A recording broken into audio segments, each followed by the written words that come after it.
conduciendo bajo los efectos del alcohol con agravantes y por daños penales. Those are both felony charges. Ambos son cargos por delitos graves. You have the right to remain silent. Anything you say can and will be used against you. Tiene el derecho a guardar silencio. Todo lo que usted diga se puede usar en su contra.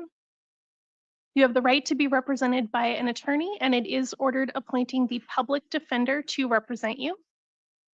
Tiene el derecho de contar con la representación de un abogado y se ordena a que lo represente un defensor público, un defensor de oficio. We are going to set your conditions of release this morning. Esta mañana vamos a fijar sus condiciones de libertad. I have reviewed information provided by pretrial services about you.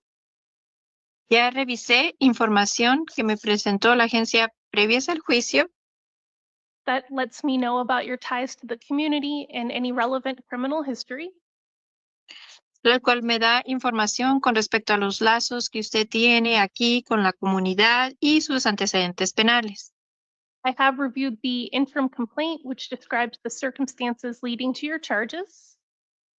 También he revisado la queja interina, el cual de circunstancias que causó que se imputaran estos cargos en su contra. And I have reviewed the prosecutor's recommendation that you be held on a bond of $25,000.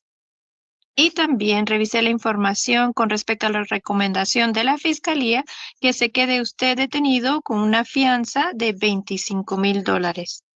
Would the state like to be heard further? Le pregunta a la Fiscalía si tiene algo más que agregar. El fiscal indica no, su señoría. And defense? I would just like the court to consider the fact that he has been living in Tucson for well over 30 years. He has significant ties to the community. He's not a flight risk. As far as his driving, he does have his son who is willing to take third-party custody of him, provide future transport. I would ask that he be released to pretrial services. If not, I'd ask for a bond of no more than $5,000, Your Honor. Thank you. Le preguntan ahora a la defensa si tiene algo más que decir. Su señoría, lo que quiero es que tome en cuenta de que él ha vivido aquí en Tucson por más de 30 años, tiene lazos significativos aquí en Tucson y en la comunidad, no es un riesgo de darse a la fuga. Y con respecto a para manejar, su hijo puede tomar custodia de él y transportarlo a donde tenga que ir. Está solicitando que lo dejen en libertad bajo la agencia previas al juicio y que si va a proponer una fianza, que la fianza no sea de más de $5,000. Mr. Flores, I am going to order that you're held on a bond of $10,000 cash or secured. Señor Flores, voy a ordenar que se quede detenido y tiene hasta no pagar la fianza. Voy a poner la fianza que sea $10,000. Esta fianza puede ser en dinero en efectivo o garantizado. If you are released, you'll be released to the supervision of pretrial services. Si a usted lo dejan salir en libertad, va a salir en libertad bajo la supervisión de la agencia previos al juicio. You'll be required to submit to monitoring or treatment as directed by pretrial services. Usted se le ordena que reciba tratamiento o monitoreo como lo recomiende la agencia previos al juicio. You may not possess or consume alcohol or illegal drugs. No puede consumir, poseer ni tomar ninguna bebida alcohólica. You may not possess firearms or weapons. No puede poseer ningún tipo de arma ni armas de fuego. And you may not drive under any circumstances. Y por ninguna circunstancia usted ya no puede conducir. I will schedule your next court date as a preliminary hearing on February 23rd at 1:30.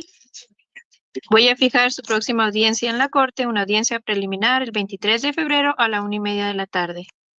If you fail to appear for any future court dates, a warrant can issue for your arrest. Si usted no se presenta en alguna audiencia que se fije en la corte, se puede emitir una orden por su arresto. You understand, sir? ¿Comprende, señor? Sí. That's all Yes. for Sí, today. sí, señor. Yes. Yes, ma'am. Thank you. That's all. Gracias, señor. Eso es todo. Ya se puede retirar. Your Honor, may the interpreter be excused? Yes, you may. Thank you. Interpreter is disconnecting.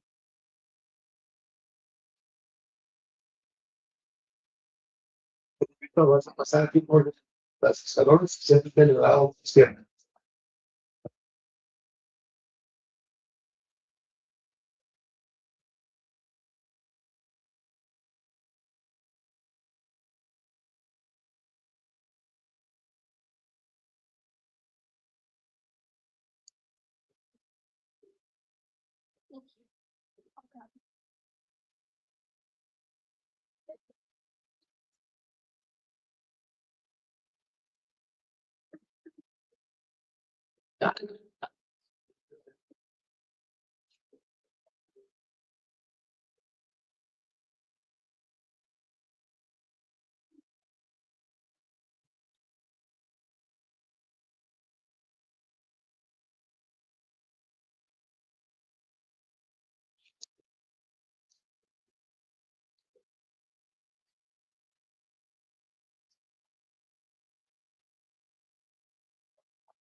Here? Yes, sir.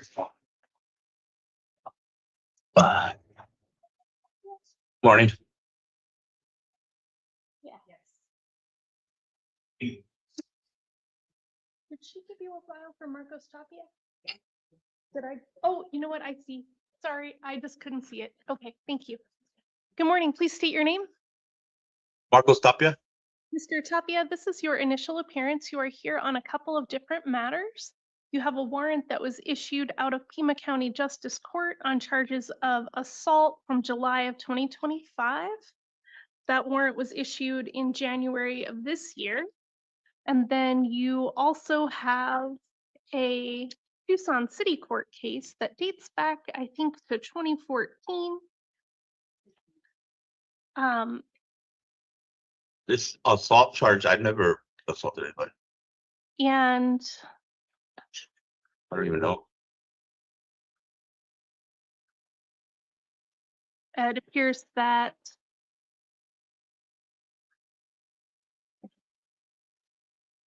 okay. You have the right to remain silent on all of these matters. Anything you say can and will be used against you. You have the right to be represented or to hire an attorney of your choice, and under certain circumstances, an attorney may be appointed on your behalf. We are going to discuss your conditions of release on each charge.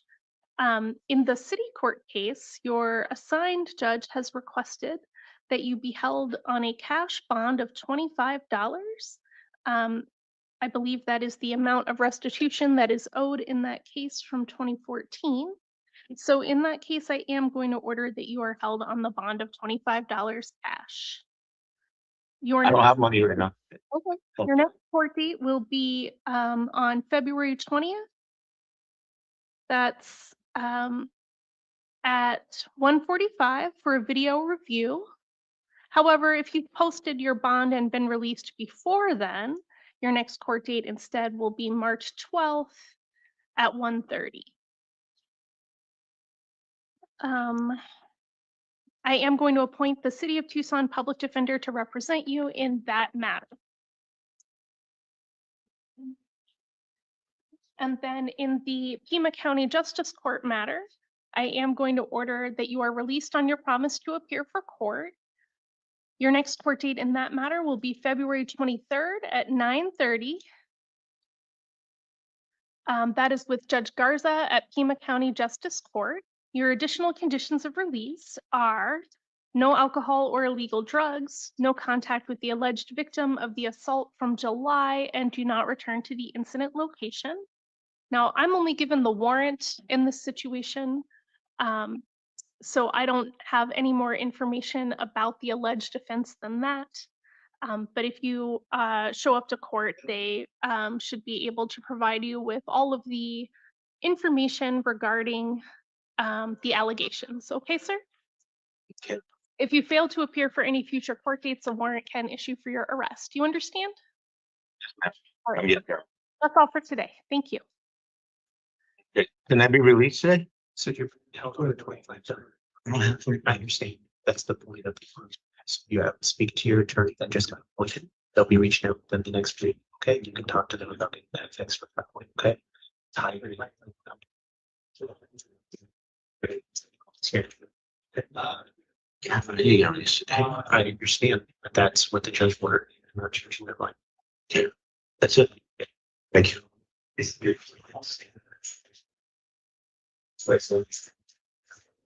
Your Honor, I'm still waiting on Mr. Nesset to show up. Can we do Miss McGay next?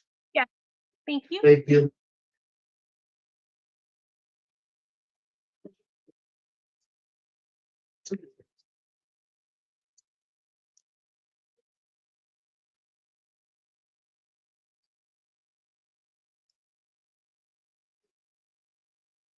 Hey, Nesset just showed us the data. Your Honor, Mr. Nesset just showed up, so we'll do him in order. I'm sorry. That's okay. Thank you.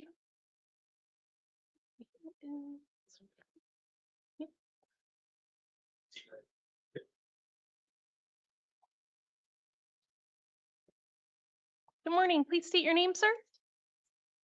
Randy Harold Nesset. Mr. Nesset, this is your initial appearance. You're here this morning on charges of criminal trespass, damage. Those are misdemeanor offenses out of Tucson City Court. You have the right to remain silent. Anything you say can and will be used against you. You have the right to hire an attorney of your choice, and under certain circumstances, an attorney may be appointed on your behalf. We are going to set your conditions of release today.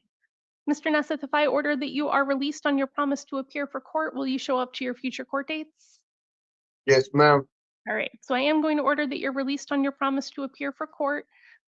There's some additional orders. You cannot possess or consume alcohol or illegal drugs. You may not have any contact with the alleged victims of the criminal trespass or damage charges, and don't return to those incident locations.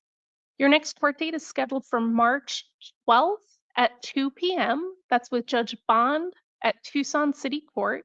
You will receive my order before you're released with that information on it. If you fail to appear for any future court dates, a warrant can issue for your arrest.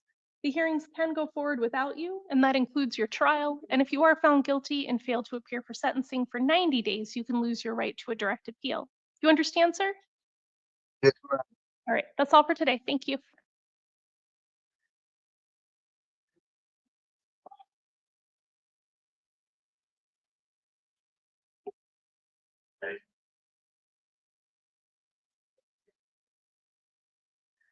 I think I put all of, when I was, and then I think I mixed up all of your files. I'm gonna check the names very carefully.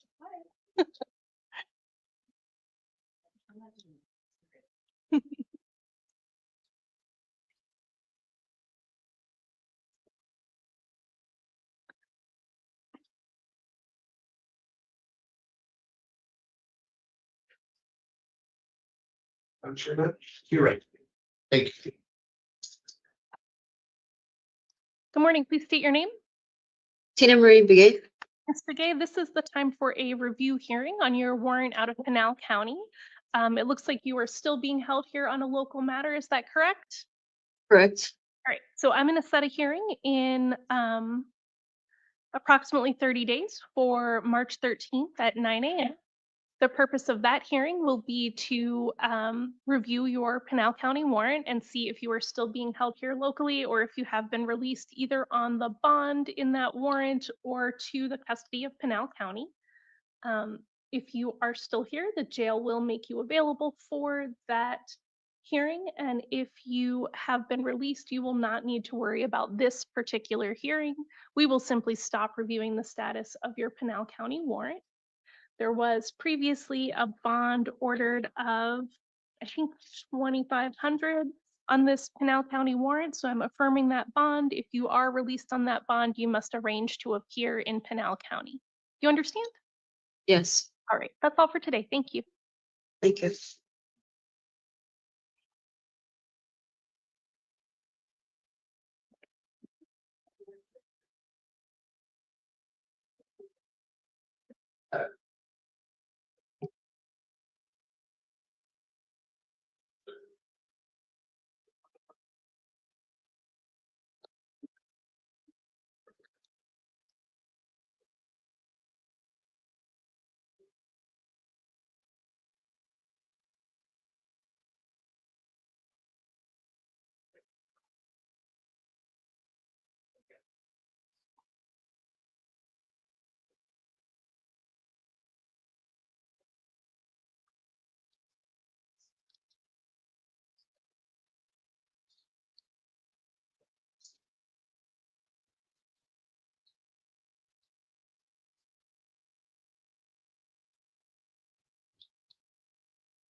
financial case.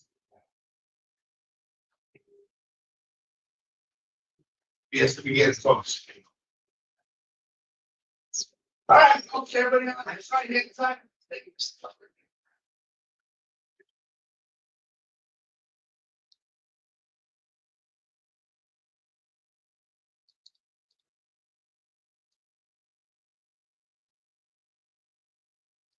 you. Right, all the way to the first year.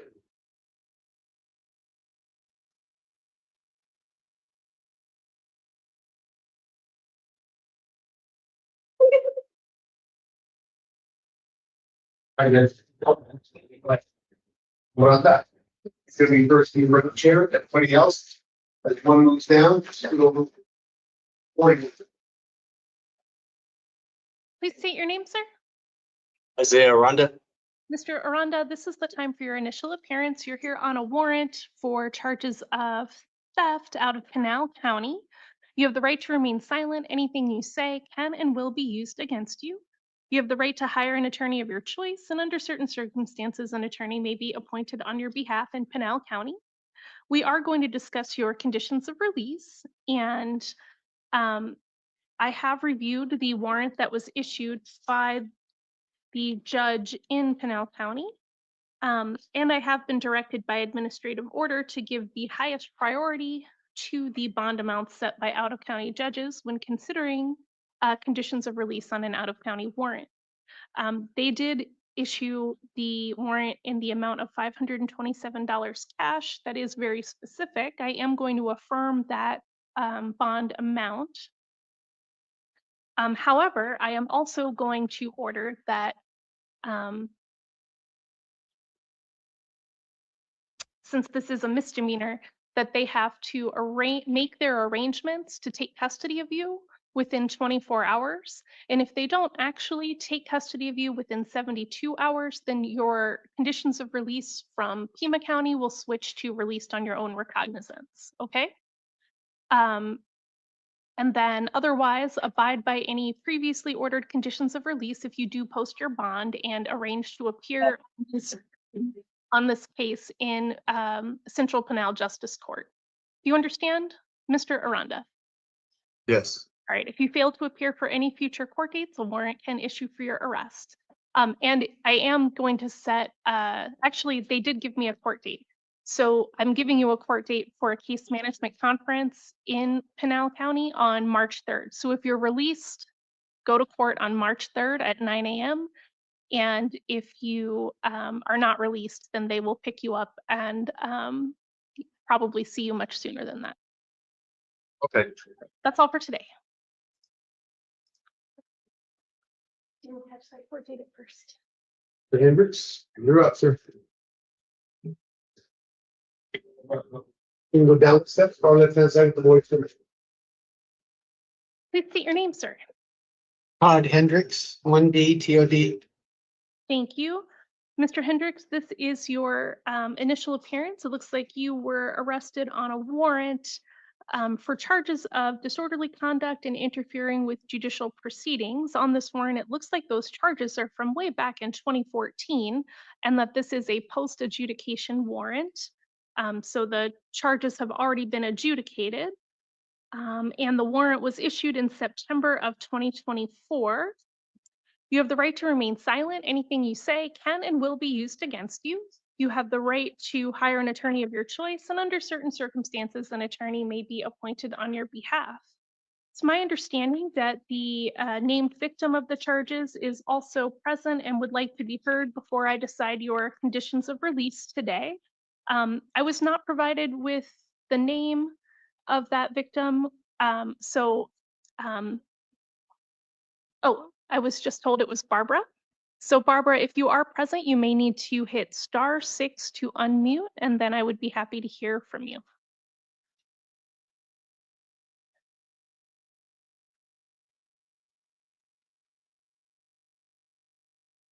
Hello.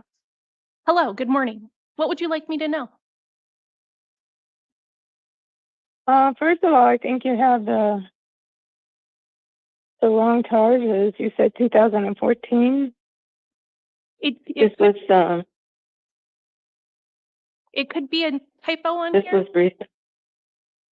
Okay. Yeah, it could- because this this happened on the 11th. And I called in this month. Okay. Of So this month. it could be, ma'am, that that I'm seeing him on different charges than the ones that you're talking about. I'm not certain. What I have is a warrant issued from September 26th, 2024, out of Marana City Court, and it says that the charges are disorderly conduct, from May 11th, 2014, and interfering with judicial proceedings from June 8th, 2014. Now, there may be other charges that Mr. Hendricks is facing that are simply not in front of me today. I wouldn't have that information.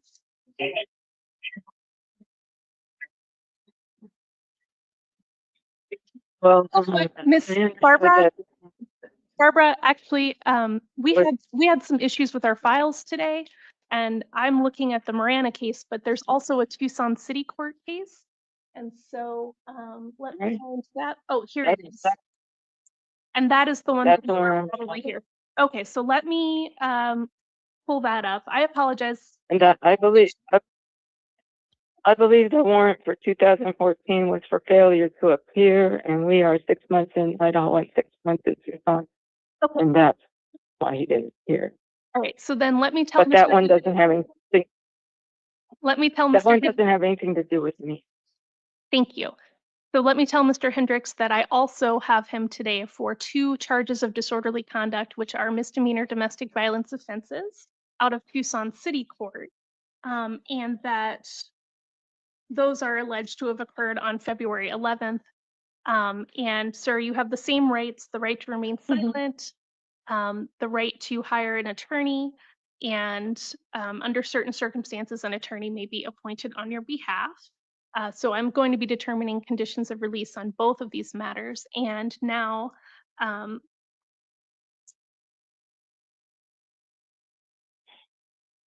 Barbara, what would you like me to know when I'm deciding whether to release Mr. Hendricks today and under what conditions? Well, first of all, when I called, I was hoping that he would get some mental illness counseling or something like that. I never asked for him to be arrested, and I guess his conduct is, what caused that. But he is going through a lot of grief, and I want him to get some help. And he was he's been verbally abusive, quite a bit, especially since his motorcycle accident in 2023. And then he's got health issues too. My intention is not to hurt him. I just want him to get some help. I want him out of this depression. Do you have a shared residence?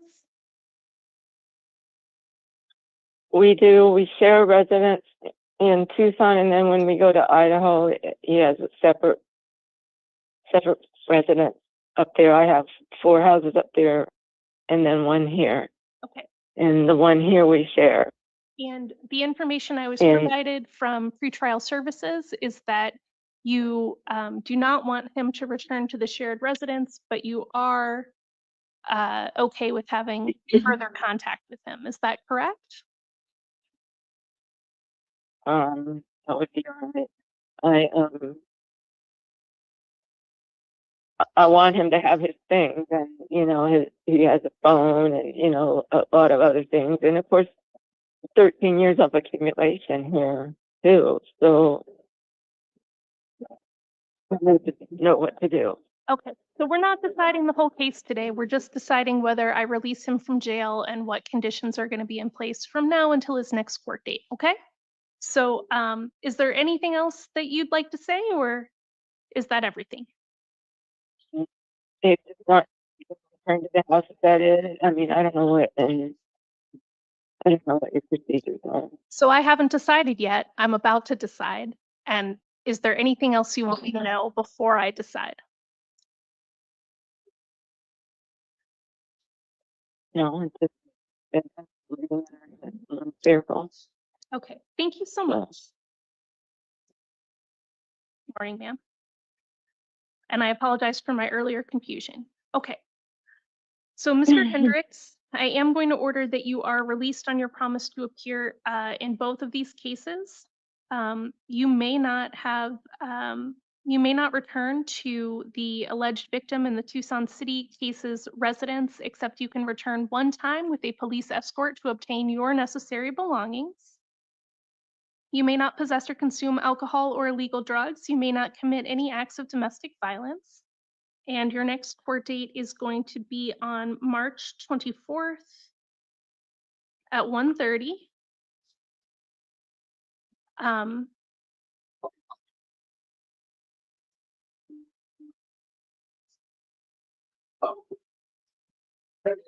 then I think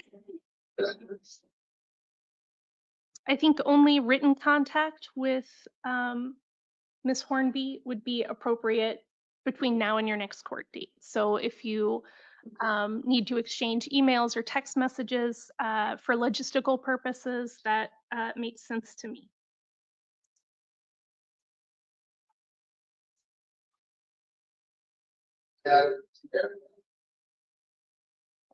Your Honor, was that in front of Tucson City Court or Marana? This is Tucson City Court with Judge Millian.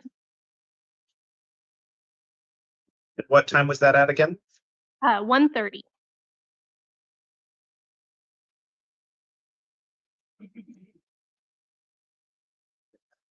Okay, and then we're going to turn to the Marana case. I'm also going to order that you're released on your promise to appear in that case. Your next court date in Marana will be March 18th at 10 a.m. That's for a case management conference. No alcohol or illegal drugs. Abide by any previous conditions that were ordered.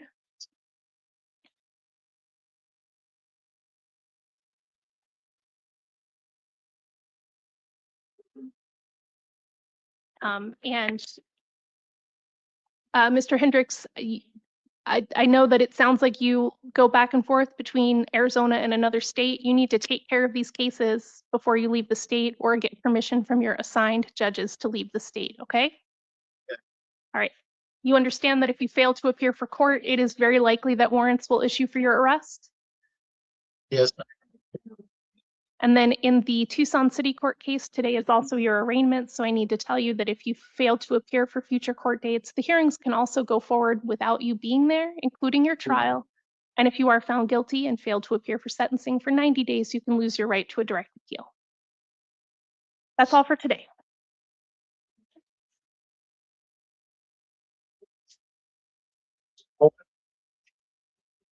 So let go around and see what that goes. Okay. Please state your name, sir. Adrien Coleman. Mr. Coleman, this is the time for your initial appearance. You're here this morning on charges of assault, which is a domestic violence misdemeanor offense. You have the right to remain silent. Anything you say can and will be used against you. You have the right to be represented, you have the right to hire an attorney of your choice, and under certain circumstances, an attorney may be appointed on your behalf. We are going to discuss your conditions of release, and I have reviewed the officer's narrative describing the circumstances leading to the charges, and I have also reviewed information provided by pretrial services about you. Mr. Coleman, if I ordered that you were released on your promise to appear for your future court dates, would you appear for your future court dates? Yes, Your Honor. And if I ordered that you could not have contact with the alleged victim and could not go to the alleged victim's residence, would you abide by that order? Yes, Your Honor. All right. So I will order that you're released on your promise to appear. No alcohol or illegal drugs, no acts of domestic violence, no contact with the alleged victim. Do not go to their residence or workplace. I believe you were living in the same place. Is that correct? Yes, Your Honor. So you may return one time with a police escort to retrieve your personal belongings. You'll just take my order. Persons leaving to. He's going back to the 13 is going back to their without anything else. So, Your Honor, if the victim in the case leaves the residence and moves somewhere else, is he able to return back to that place? Yeah, the only place you're not allowed to be is the place where the victim is residing. But as long as they remain in the same place, then you can only return one time with a police escort to retrieve your personal belongings, and then you must establish an alternate address.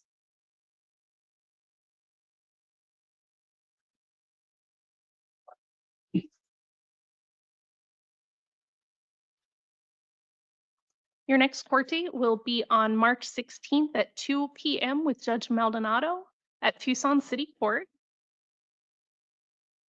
If you fail to appear for any future court dates, a warrant can issue for your arrest. The hearings can go forward without you, including your trial, and if you are found guilty and fail to appear for sentencing for 90 days, you can lose your right to a direct appeal. Do you understand, Mr. Coleman? Yes, Your Honor. That's all for today.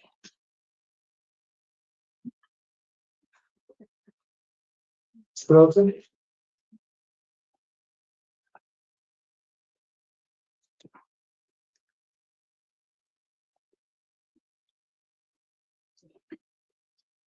Please state your name. Maxine Espinosa.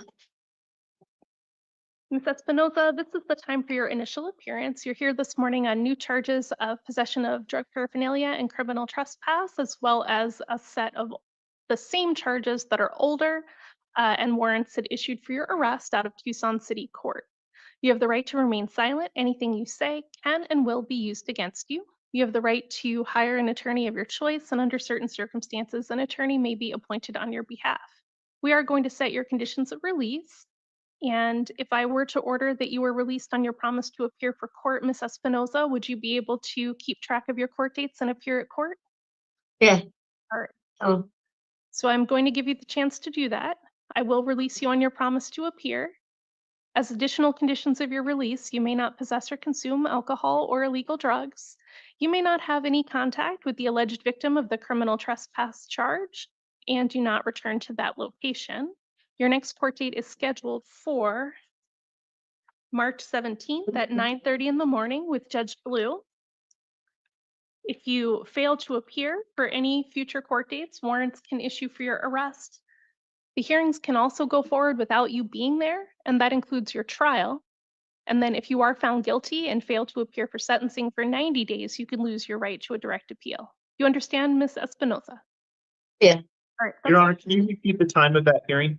Yes, 9:30 in the morning. Thank you. Thank you.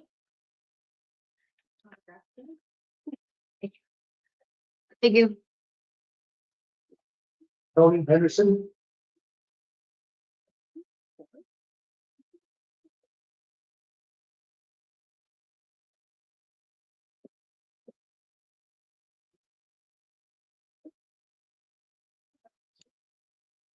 Please state your name, sir.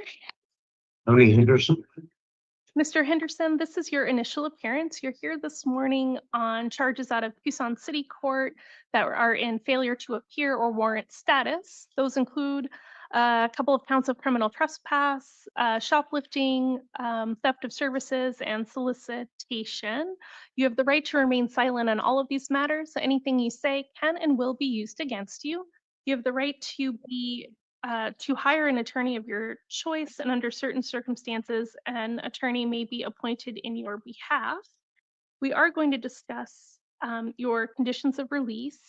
I have reviewed a little bit of the history of the file at Tucson City Court. If I were to order that you were released on your promise to appear for court, Mr. Henderson, would you have a way to keep track of the days and show up for your court date? Yeah, I'll put it in my phone and set a reminder. I've been having some issues, but yes, I promise I'll show up for court. Okay. I am going to order that you're released on your promise to appear. While you are on pretrial release, you may not possess or consume any alcohol or illegal drugs. No contact with the alleged victims of the shoplifting, theft, or criminal trespass. Do not return to those incident locations. And your next court date is going to be on March 12th at 9 a.m. That's with Judge Maldonado at Tucson City Court. You'll receive my order with that information as well before you're released. If you fail to appear, warrants can issue for your arrest. You understand, sir? Yes, ma'am, completely. All right, that's all for today. Thank you. Bill? I'll just start a collection. Oh, oh.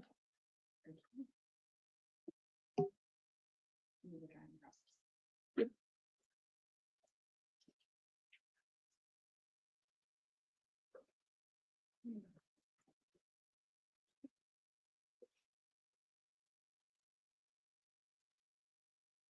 Please state your name, sir. My name is Christopher Leon. Mr. Leon, this is the time for your initial appearance. You're here this morning on misdemeanor charges of threats or intimidation. That is a domestic violence offense. You have the right to remain silent. Anything you say can and will be used against you. You have the right to hire an attorney of your choice, and under certain circumstances, an attorney may be appointed on your behalf. We are going to discuss your conditions of release this morning, and I have reviewed the probable cause statement from the arresting agency. I have also been provided with information about you from pretrial services, which lets me know a little bit about your ties to the community, whether you have any criminal history or not, and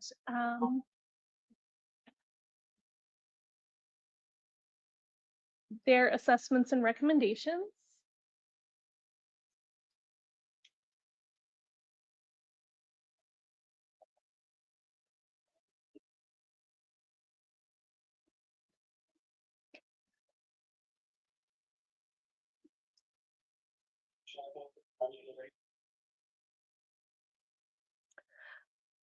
Mr. Leon, if I order that you're released on your promise to appear for court, would you appear for your future court dates? Yes, Your Honor. All right, and then this one is the really important one. If I order that you may not have contact of any kind with Ms. Garcia, you may not go to her residence, her workplace.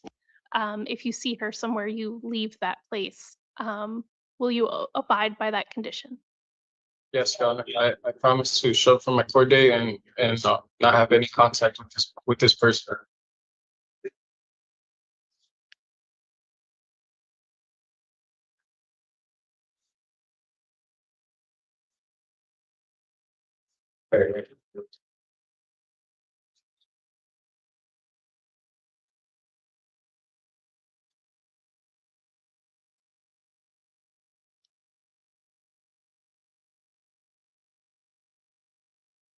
All right, so I am going to order that you're released on your promise to appear for court. No alcohol or illegal drugs, no acts of domestic violence, no contact of any kind with the alleged victim. That includes third-party contact. Do not go to her residence or workplace. Do not remain in the same public location as her if you both happen to be in the same place. Your next court date is scheduled for March 24th at 1:30. That's with Judge Millian at Tucson City Court. If you fail to appear for court, a warrant can issue for your arrest. The hearings can go forward without you, and that includes your trial. And if you are found guilty and fail to appear for sentencing for 90 days, you can lose your right to a direct appeal. Do you understand, Mr. Leon? Yes, Your Honor, I understand. That's all for today. Thank you.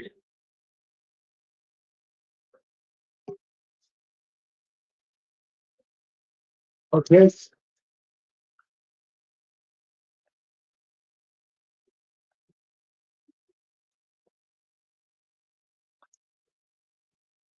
Please state your name. Nancy Marquez. Ms. Marquez, this is the time for your initial appearance. You're here this morning on a number of warrants that were issued out of Tucson City Court based on, it looks like your failure to appear for various types of hearings. You have the right, the charges underlying those cases are shoplifting, a couple of counts of drug paraphernalia, domestic violence assault, domestic violence criminal damage, and domestic violence disorderly conduct. You have the right to remain silent. Anything you say can and will be used against you. You have the right to hire an attorney of your choice, and under certain circumstances, an attorney may be appointed on your behalf. We are going to determine your conditions of release.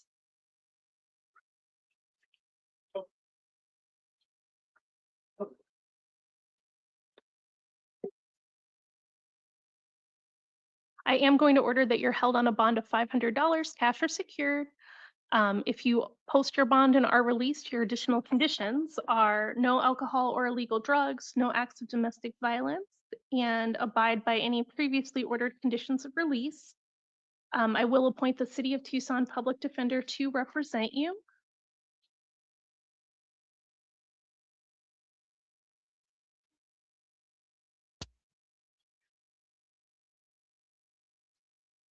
And your next court date, if you remain in custody, will be a video review on February 20th at 1:45 with Judge Maldonado at Tucson City Court.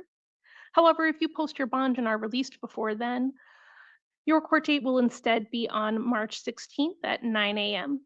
If you fail to appear for any future court dates, warrants can issue for your arrest. You understand, Ms. Marquez? Yeah. That's all for today. Nice.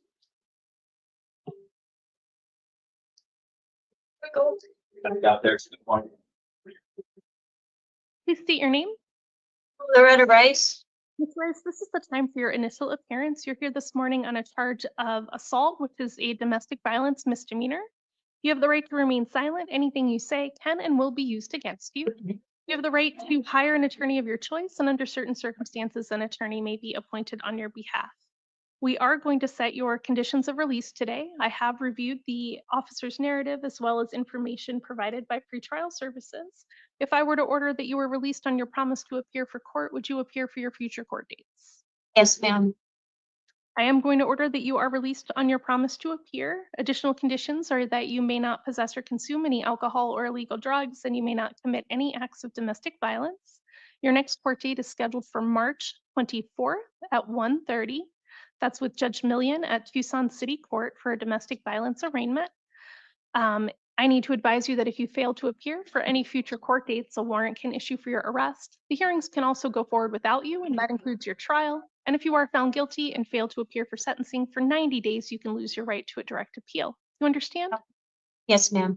I will enter pleas if not guilty on your behalf, and you are presumed to be innocent. That's all for today.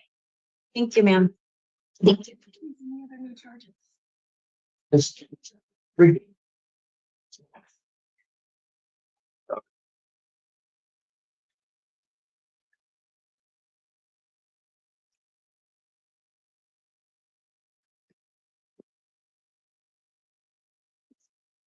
Please state your name. Hi. That is not. Peter Riggy.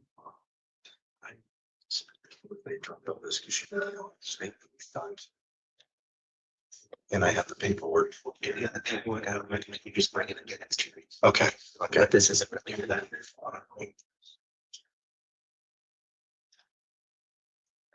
Mr. Riggy, this is the time for your initial appearance. You're here this morning on charges of assault and disorderly conduct. Those are both domestic violence misdemeanor charges.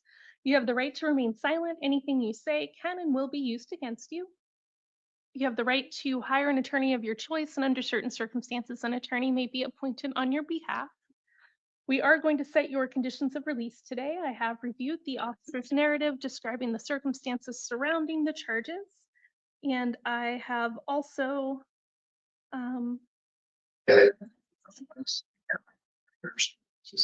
reviewed information provided by pretrial services, which lets me know whether you have any prior criminal history, what information you were able to provide regarding your ties to the community, or any references, as well as their assessments and recommendations. If I were to order that you were released on your promise to appear for court, Mr. Riggy, would you show up for your future court dates? Always be your honor. Great. And if I were to order that you could not have contact of any kind with Ms. Davenport, including you could not go to her residence, would you abide by that order? Yeah, I've got one question on it, because this ties into what I was asking this gentleman. So I've gone to Superior Court about this, and she recanted her. It just knows. Not saying anything, okay, because the whole thing was we have court things about other stuff that we have to work with. So that's the only question. Like me and her actually got legal stuff that's going on based on some inheritances and some residential. Is he allowed to have contact regarding other court cases, Your Honor? So do you have like probate or a civil case going on? We're going through the, yeah, like, I guess probate, we're doing an inheritance, and then we were willed, property from a gentleman that I used to take care of. Okay. And that's currently going on right now. That's been going on for the past year.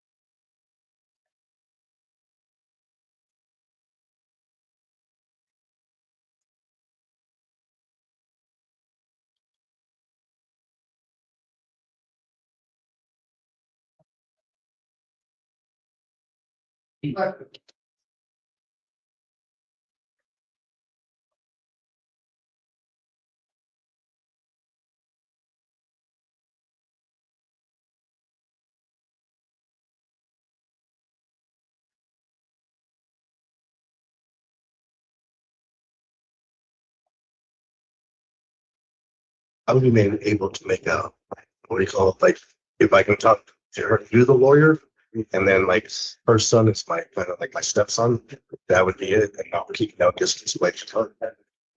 Let's see what she says. Did you say you have a lawyer in the civil We- case? Not for this, but yeah, for the will and all that stuff that's going on. It's Mr. Good. You do or she does? No, it's represented through the state on this, so yeah, so.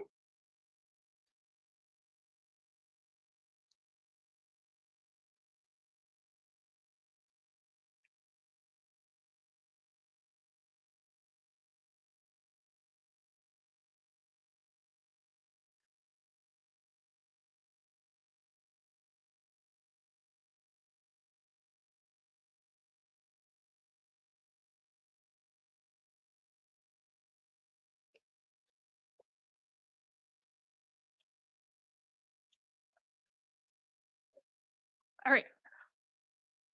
So I am ordering that you may communicate with her through the attorney in the probate case as needed for the probate case only, not about anything else, okay? Okay, thank you. If you fail to appear for any future court dates, did I tell you that warrant can issue for your arrest? The hearings can go forward without you, including your trial. And if you are found guilty and fail to appear for sentencing for 90 days, you can lose your right to a direct appeal. Okay.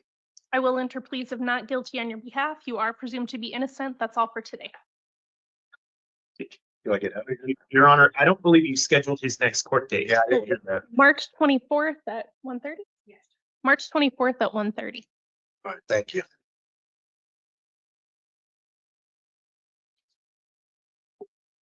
So we're doing the next one. Christina?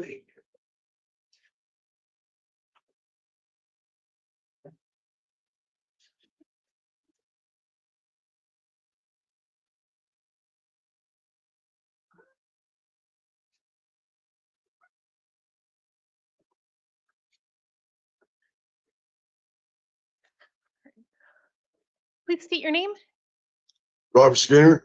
Mr. Skinner, this is the time for your initial appearance. You are here this morning on 4 counts of disorderly conduct. Those are misdemeanors. One of them is a domestic violence offense. You have the right. Who is that on? I didn't strike a hit at nobody. I wouldn't share anything today. That's not what it's about.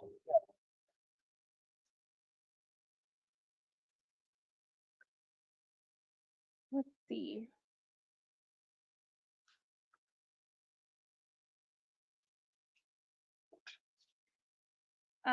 It looks like the folks involved included Monica Kennedy, Gloria McCain, and Mark Connolly, as well as Robert.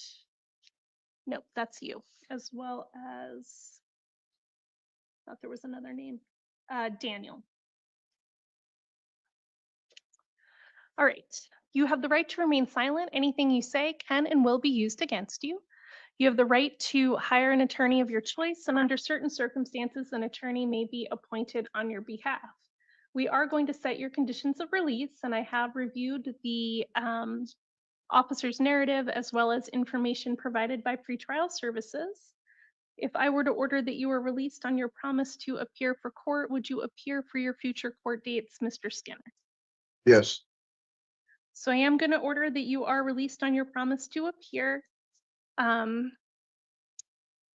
No alcohol or illegal substances, no acts of domestic violence, and your next court date is going to be scheduled as a domestic violence arraignment with Judge Millian on March 24th at 1:30.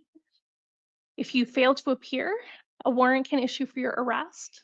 The hearings can go forward without you. That includes your trial. And if you are found guilty and then fail to appear for sentencing for 90 days, you can lose your right to a direct appeal. Do you understand, sir? No, sir. No, ma'am. I don't understand that. Sorry?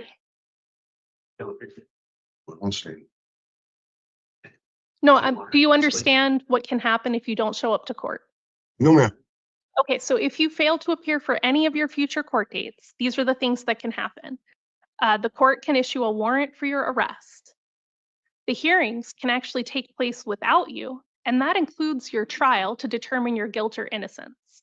And then if you are found guilty and you don't come to your sentencing hearing for 90 days, then you can lose your right to appeal your conviction. Do you understand now? Yes. All right. You are presumed to be innocent. I will enter pleas of not guilty on your behalf, and that is all for today, sir.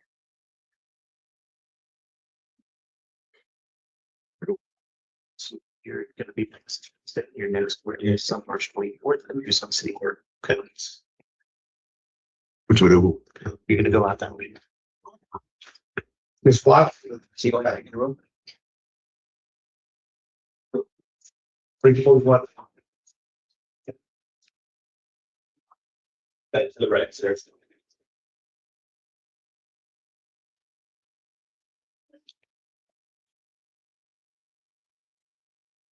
Please state your name, ma'am.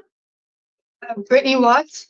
Ms. Watts, this is your initial appearance. You're here this morning on charges of assault, criminal damage, and disorderly conduct. Those are all domestic violence misdemeanor offenses.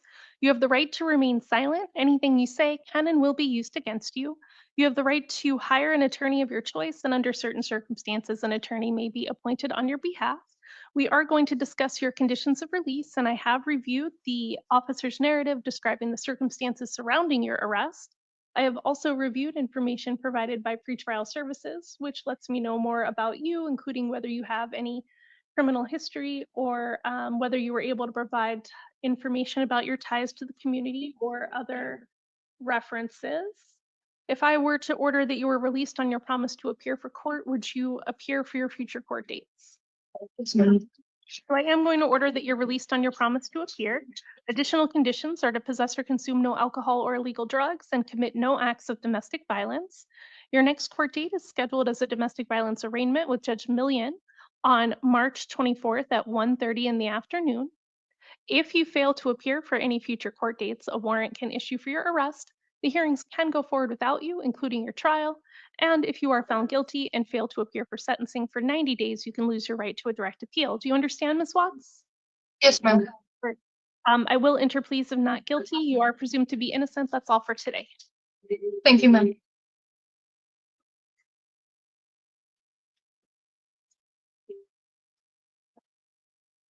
Miguel?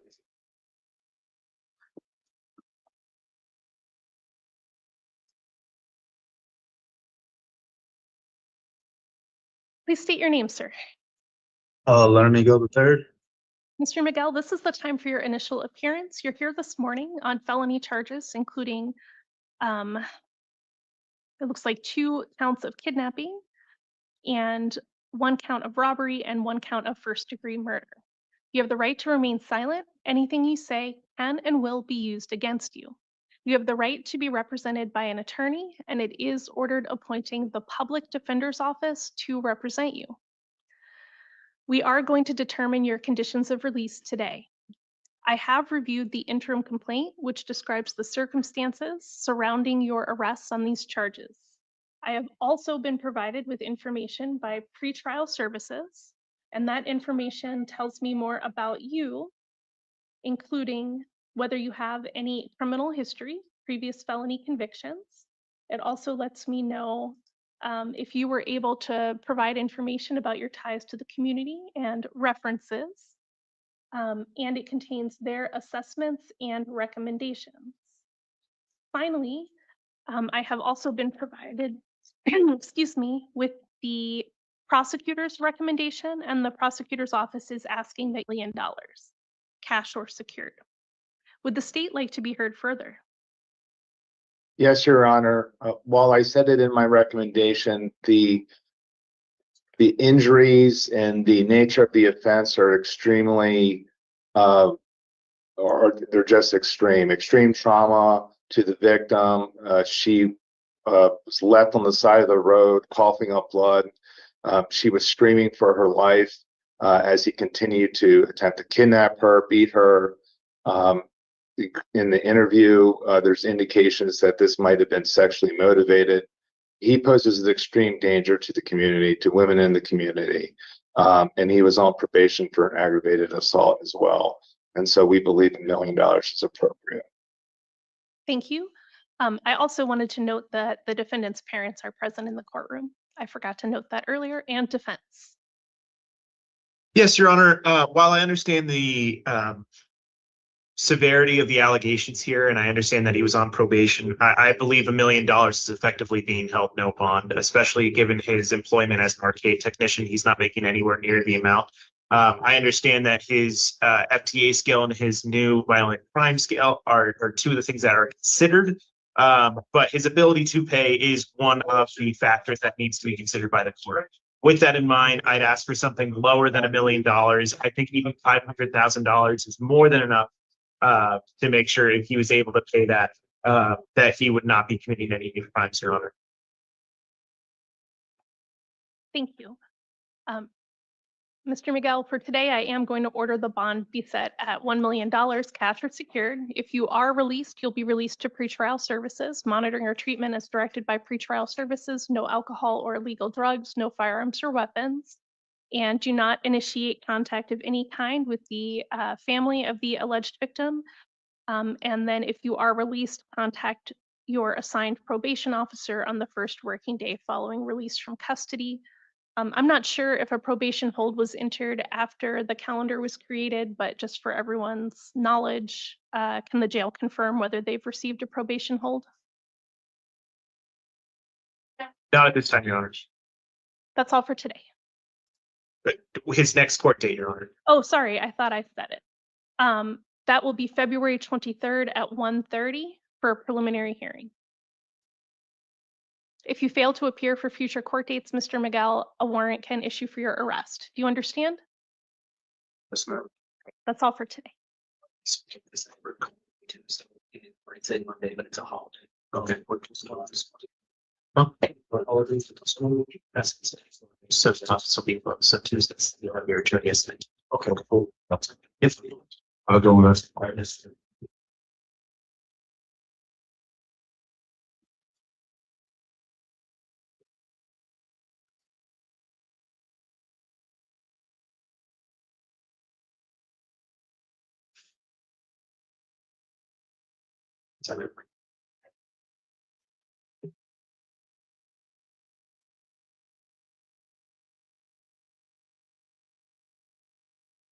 It's not.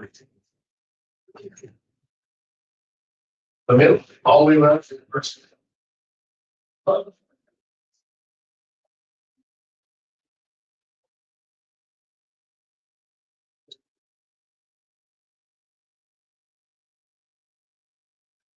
In order, if I place your votes.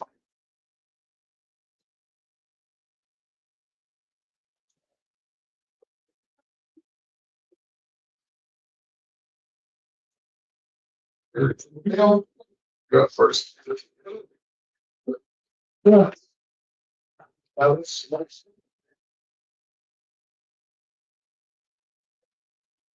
Please state your name, sir.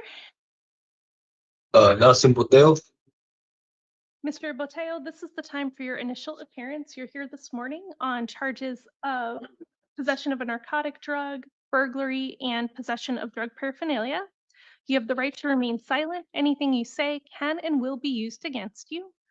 You have the right to be represented by an attorney, and it is ordered appointing Henry Jacobs to represent you.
Sorry, there wasn't another page on.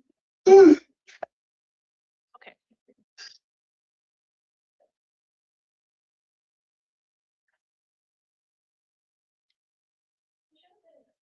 Oh, to the interim complaint? Thank you.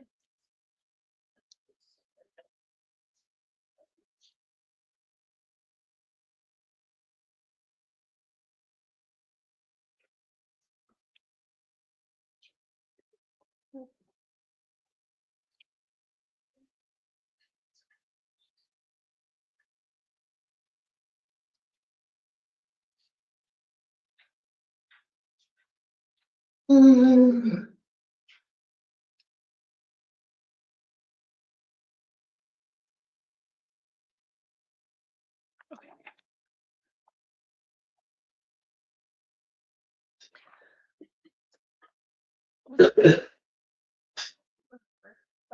was there any other information?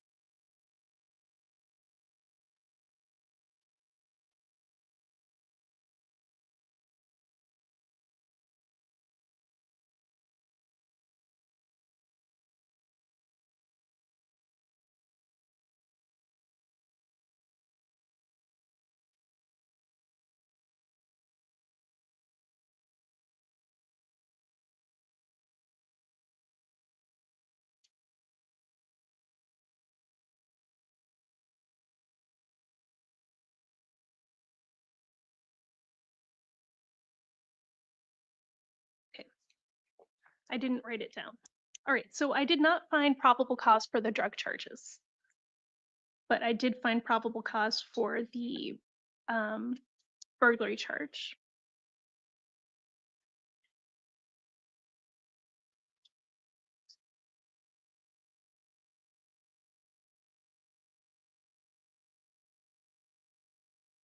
All right. We are going to cite your conditions of release, and I have reviewed the interim complaint, which describes the circumstances surrounding your arrest. And I have also reviewed information provided by pretrial services, letting me know if you have any prior felony convictions. It also lets me know what information you were able to provide regarding your ties to the community or any references. And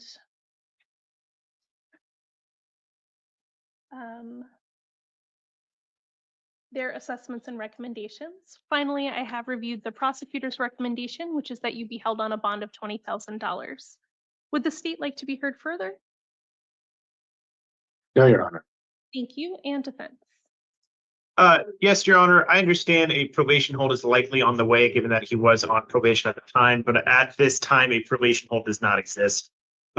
He does have housing, which I know is with his father. He's a lifelong Tucson resident, so he's not much of a flight risk.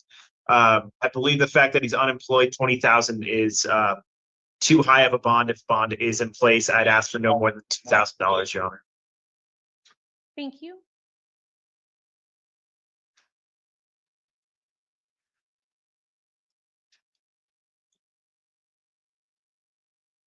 Mr. Boteo, I am going to order that you're held on a bond of $5,000, cash or secured. If you are released, you'll be released to pretrial services. Monitoring or treatment as directed by pretrial services. No alcohol or illegal drugs, no firearms or weapons, no contact with the alleged victim. Do not return to the incident location and contact your assigned probation officer on the first working day following your release.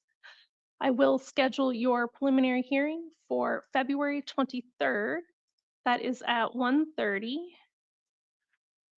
If you fail to appear for any future court dates, a warrant can issue for your arrest. Do you understand, sir? Yeah. That's all for today. Chavez.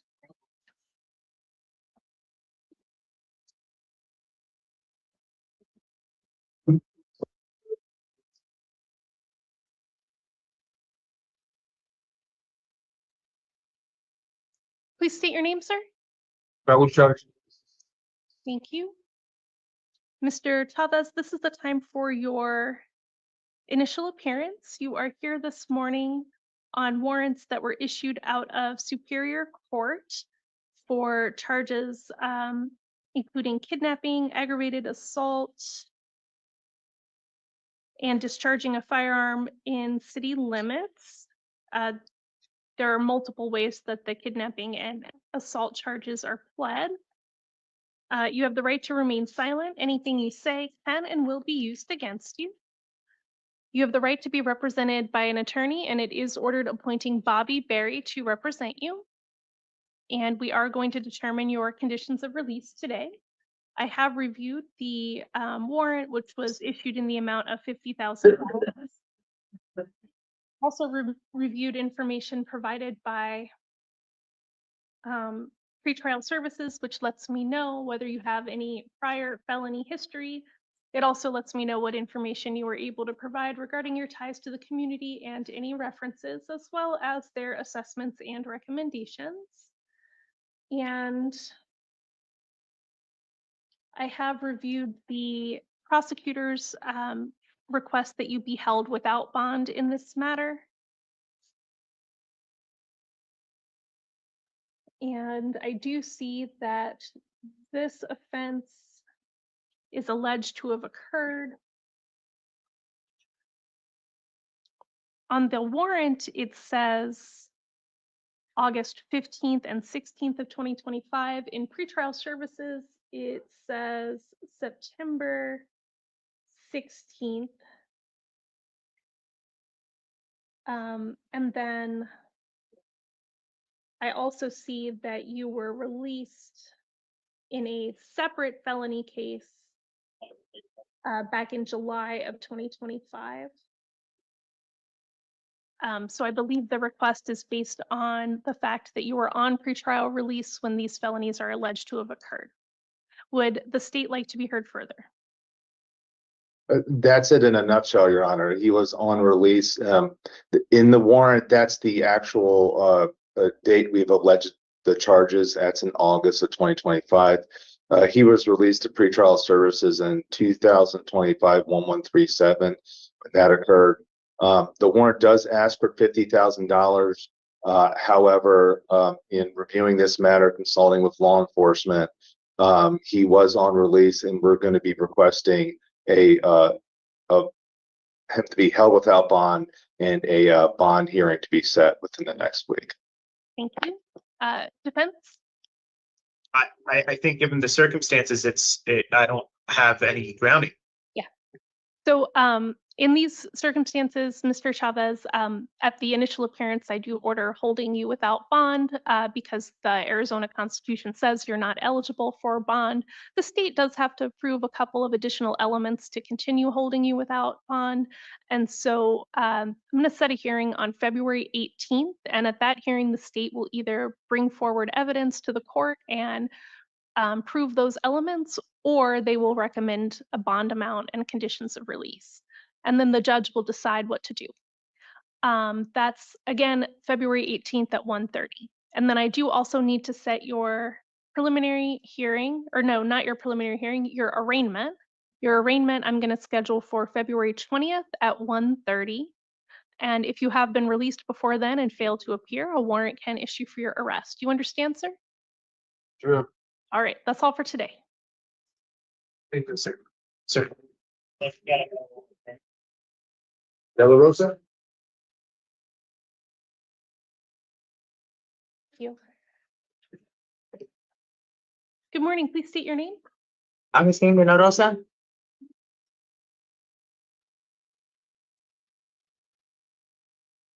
Mr. De La Rosa, this is your initial appearance. You are here this morning on charges of organized retail theft. And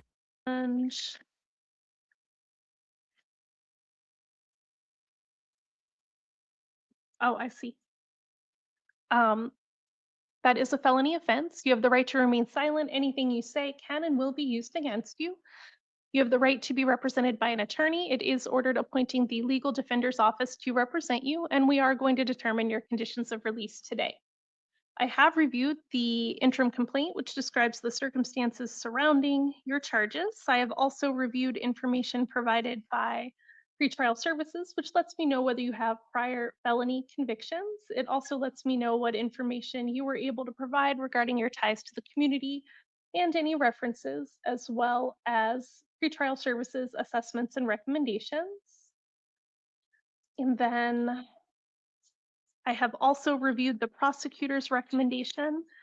They are suggesting that you be held on a bond of $2,500. Would the state like to be heard further?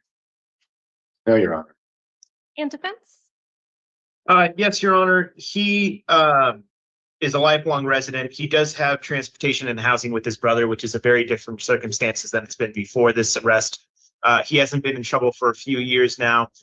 He did just get housing through Old Pueblo and hopes to be placed in IOP from that point. So at this point, we're asking that he be released to pretrial services or a bond of $1,000, but no more than $1,000. He's in a situation before this this offense that he was really trying to turn his life around with his housing situation, which is the first step moving forward towards everything else. So we'd ask for pretrial services. Thank you.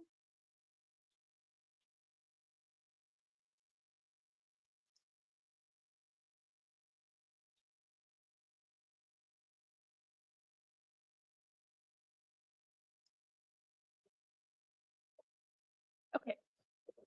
Mr. De La Rosa, I am going to give you an opportunity on pretrial services release. You must submit to any monitoring or treatment as directed by pretrial services, no alcohol or illegal drugs, no firearms or weapons, no contact with the alleged victim, do not return to the incident location. And your next court date I'll schedule as a preliminary hearing. I'm going to schedule that for March 5th at 1:30. That court date can change, particularly if the state seeks an indictment instead of going forward at the preliminary hearing. If you fail to appear for any future court dates, a warrant can issue for your arrest. Do you understand, sir? Yes. That's all for today. They'll be released. Right, it'll be a few hours. Garnet? Did someone say something to me? Okay. John Dorum.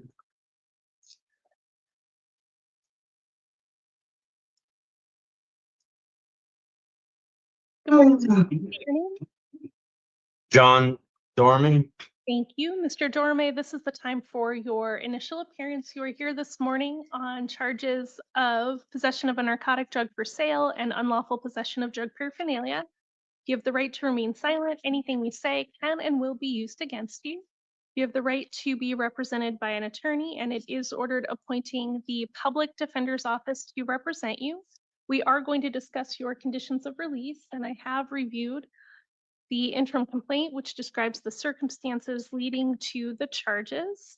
I have also reviewed information from pretrial services that lets me know whether you have any prior felony convictions.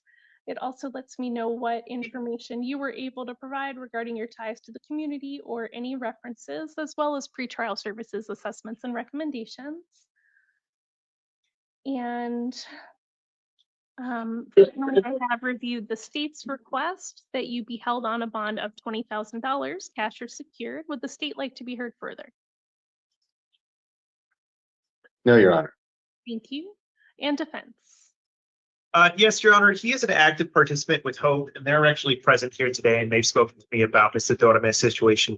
Effectively, he relapsed. This is something that's expected when they're part of this situation.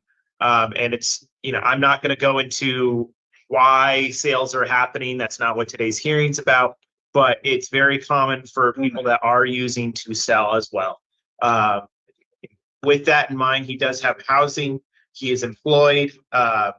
I'd asked for him to get a chance on intensive pretrial services or pretrial services. If he is going to be held on a bond, I'd ask for it to be closer to $5,000 than $20,000. Thank you.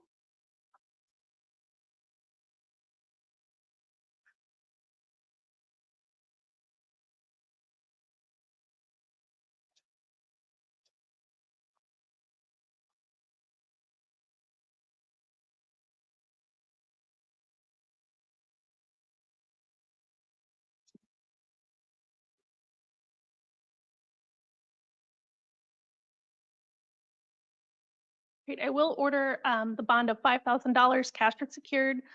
Monitoring or treatment is directed by pretrial services, no alcohol or illegal drugs, no firearms or weapons. And your preliminary hearing will be February 23rd at 1:30. If you fail to appear for any future court dates, a warrant can issue for your arrest. Do you understand, Mr. Dorme? Yes, ma'am. That's all for today. Elder?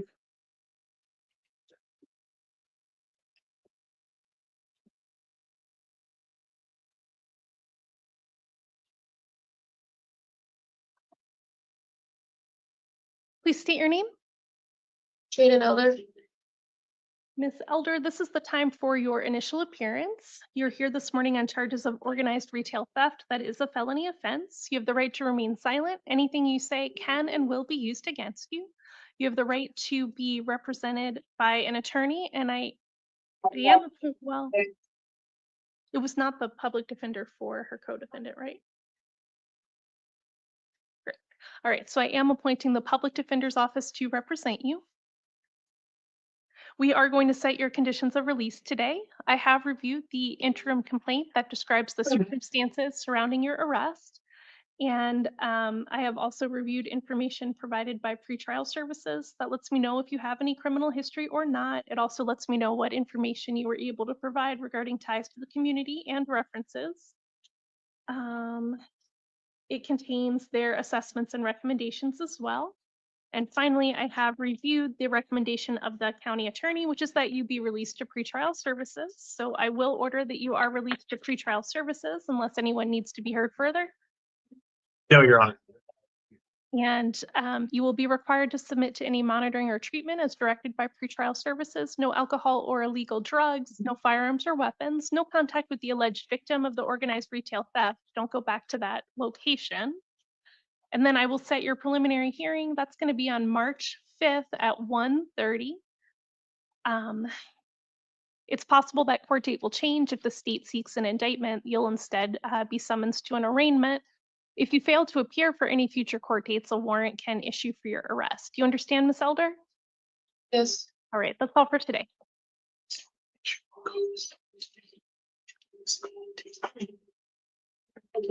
Well, this, okay.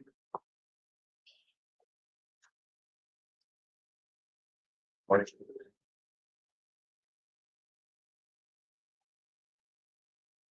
Please state your name, sir.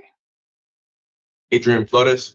Mr. Flores, this is your initial appearance. You're here this morning on charges of aggravated assault. You have the right to remain silent. Anything you say can and will be used against you. You have the right to be represented by an attorney, and it is ordered appointing the public defender's office to represent you. We are going to determine your conditions of release this morning, and I have reviewed the interim complaint describing the circumstances surrounding your arrest. I have also reviewed information from pretrial services that lets me know whether you have any prior criminal history or, excuse me. It also lets me know what information you were able to provide regarding your ties to the community and any references. And it contains pretrial services assessments and recommendations. Then I have reviewed the prosecutor's recommendation. They're asking that you be held on a bond of $10,000. Would the state like to be heard further? No, Your Honor. Thank you. And defense. Yes, Your Honor. He is fully employed. He has lived in Tucson his entire life. He's not a flight risk. He does have housing. With that in mind, the way that this is charged currently, the way that this is facing can be drastically changed depending on victim input and how this could have been brought in front of today. I think that would have a major influx, a major reflection on the state's recommendation. With that in mind, I'm asking for a bond closer to $2,000. That's our recommendation today. Thank you. Great.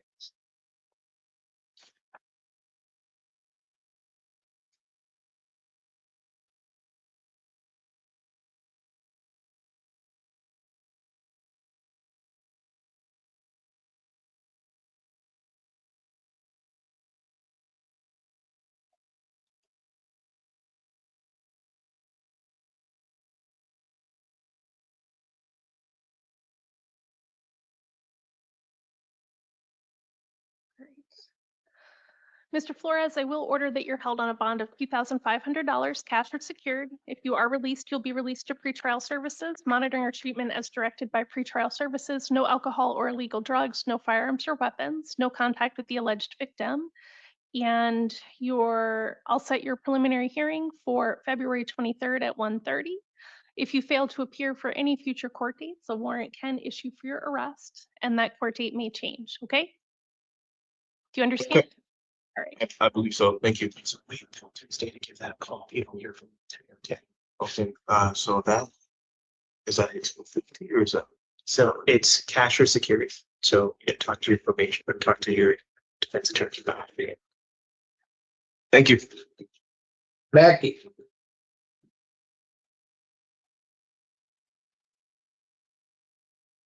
Mackey. Yeah. Let's go. All day.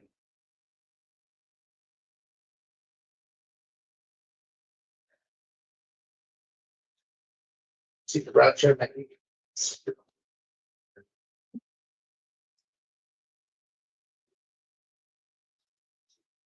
Please state your name, sir. Carl Mackey. Mr. Mackey, this is your initial appearance. You're here this morning on charges of theft of a means of transportation, possession of drug paraphernalia, resisting arrest, and burglary in the 3rd degree. You have the right to remain silent. Anything you say can and will be used against you. You have the right to be represented by an attorney, and it is ordered appointing the public defender's office to represent you. We are going to set your conditions of release this morning. To prepare for that, I have reviewed the interim complaint describing the circumstances surrounding your arrest.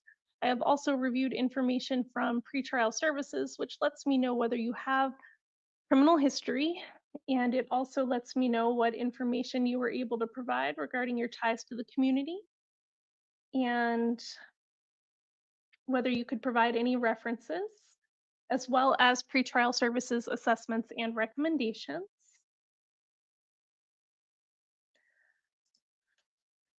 And I have also reviewed the prosecutor's recommendation that you be held on a bond of $20,000.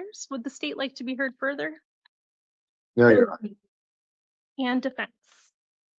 While I understand it was not verified with references above, he does claim to be employed as a through lead. He has lived in Tucson for 40 years, and he does have a fairly recent identification card that lists an address. So I think that speaks for itself as far as his housing situation.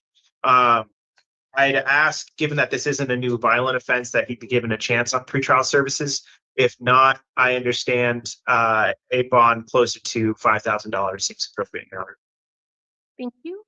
I did forget to mention that I did not find probable cause for the drug paraphernalia charge. I don't think it makes a big difference in the grand scheme of these charges, but just for everyone's information, there was no specific information about what the alleged drug paraphernalia was. And then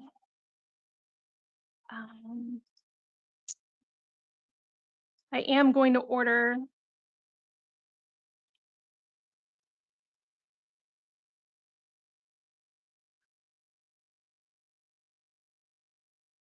that you are held on a bond of $7,500, cash or secured. If you are released, you'll be released to pretrial services, monitoring or treatment as directed by pretrial services. No alcohol or illegal drugs, no firearms or weapons, no contact with the alleged victim. Do not go to the incident location, and be scheduled for February 23rd at 1:30. That court date could change, and if you fail to appear for any future court dates, a warrant can issue for your arrest. Do you understand, Mr. Mackey? All right.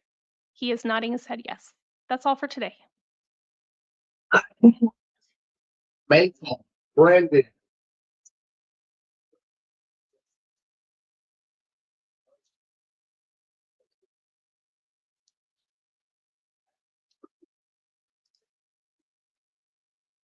Brandon, Maple.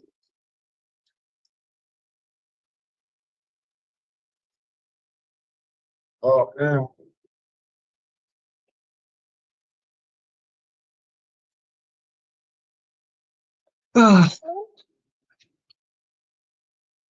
Sir, please state your name. Brandon Maple.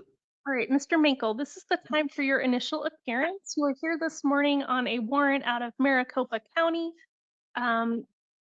Let's see.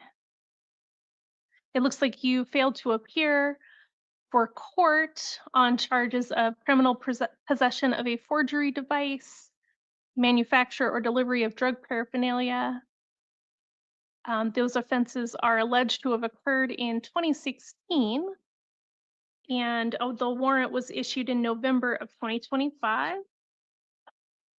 You have the right to remain silent. Anything you say can and will be used against you.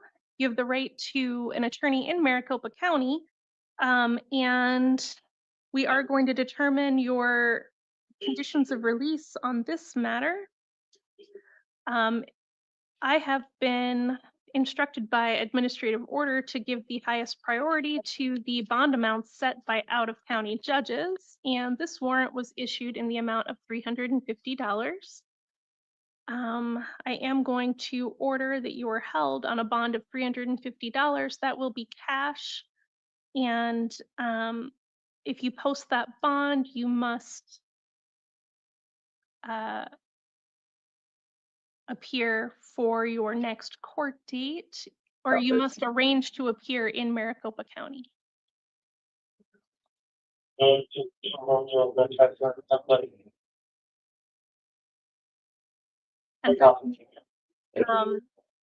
I'm also going to set a review hearing here because I believe you are you being held on anything local?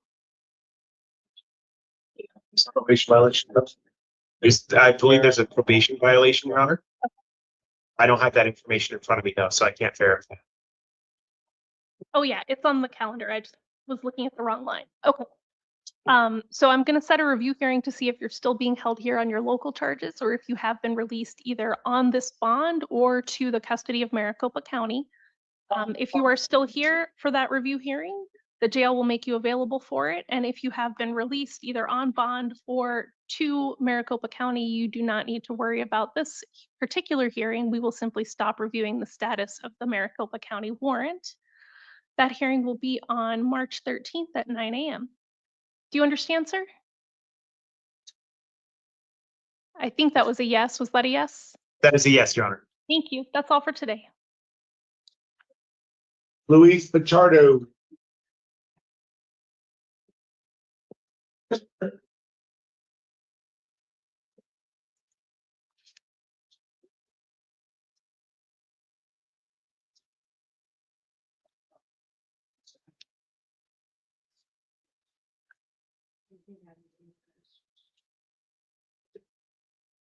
Thank you.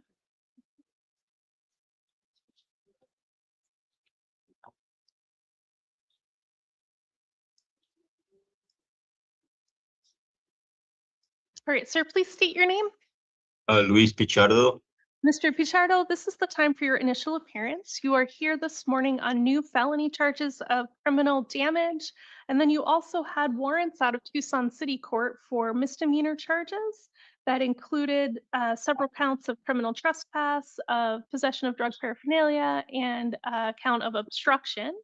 You have the right to remain silent on all of these matters. Anything you say can and will be used against you. You have the right to be represented by an attorney in the felony matter. I am appointing the Public Defender's Office to represent you. And we are going to discuss your conditions of release in all matters.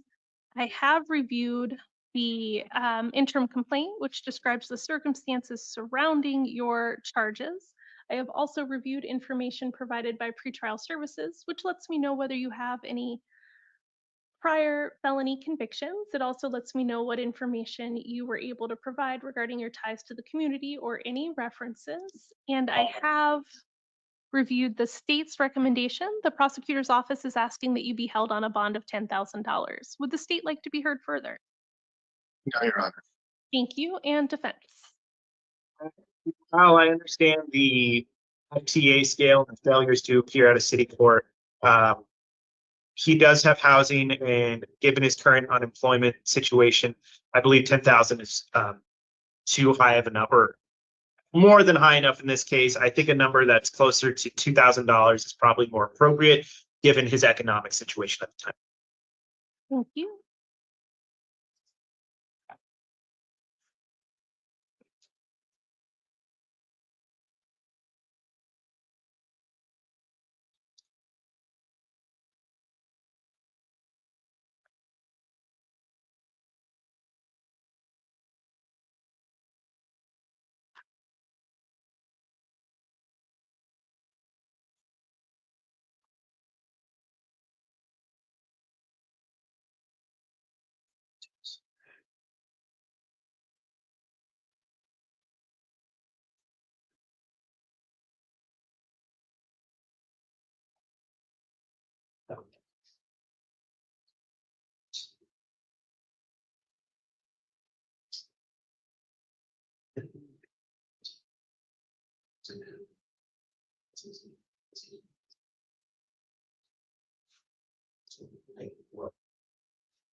All right.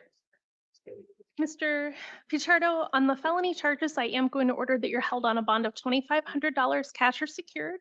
If you are released, you'll be released to pretrial services. Monitoring or treatment is directed by pretrial services. No alcohol or illegal drugs, no firearms or weapons, no contact with the alleged victim. Do not return to the incident location. And I will set your preliminary hearing for February 23rd at 1:30. That court date might get changed and you might be sent a summons for a different court date. If you fail to appear for any future court dates, a warrant can issue for your arrest. And then on the misdemeanor charges, I am going to order that you're held on a bond of $500, cash or secured. If you are released, no alcohol or illegal drugs, no contact with the alleged victims of the trespass charges. Do not return to those incident locations. I will appoint the City of Tucson Public Defender to represent you. And if you remain in custody, your next court date is going to be a video review on February 20th at 1:45. If you have been released before then they will vacate that court date, and instead your court date will be March 16th at 9 a.m. If you fail to appear for any future court dates, a warrant can issue for your arrest. Do you understand, Mr. Pichardo? Yeah. Thank you. That's all for today. That's it. Oh, Patricia Spencer.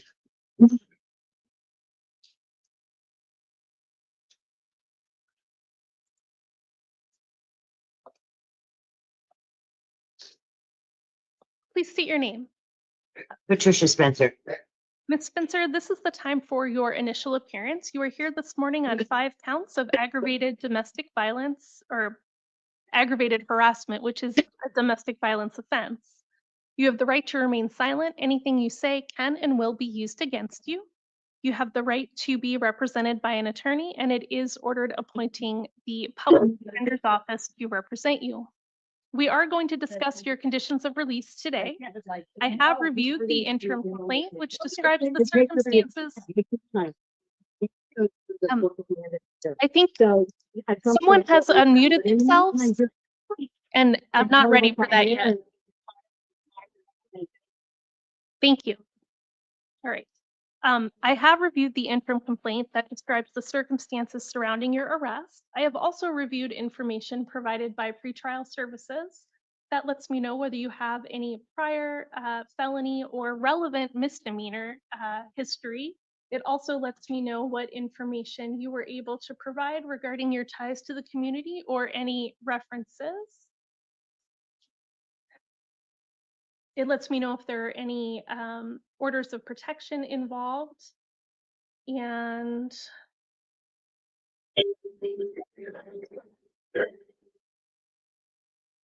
it contains their assessments and recommendations. Finally, I have reviewed the prosecutor's recommendation. The prosecutor is asking that you be held on a bond of $25,000. Great. And then it is my understanding that 3 of the alleged victims are present on the Teams link and would like to be heard before I make a decision. So the folks I believe are present on the line are Megan, Anthony, and Shannon. Megan, if you are able to, please unmute yourself by hitting *6 and let me know what you would like me to know.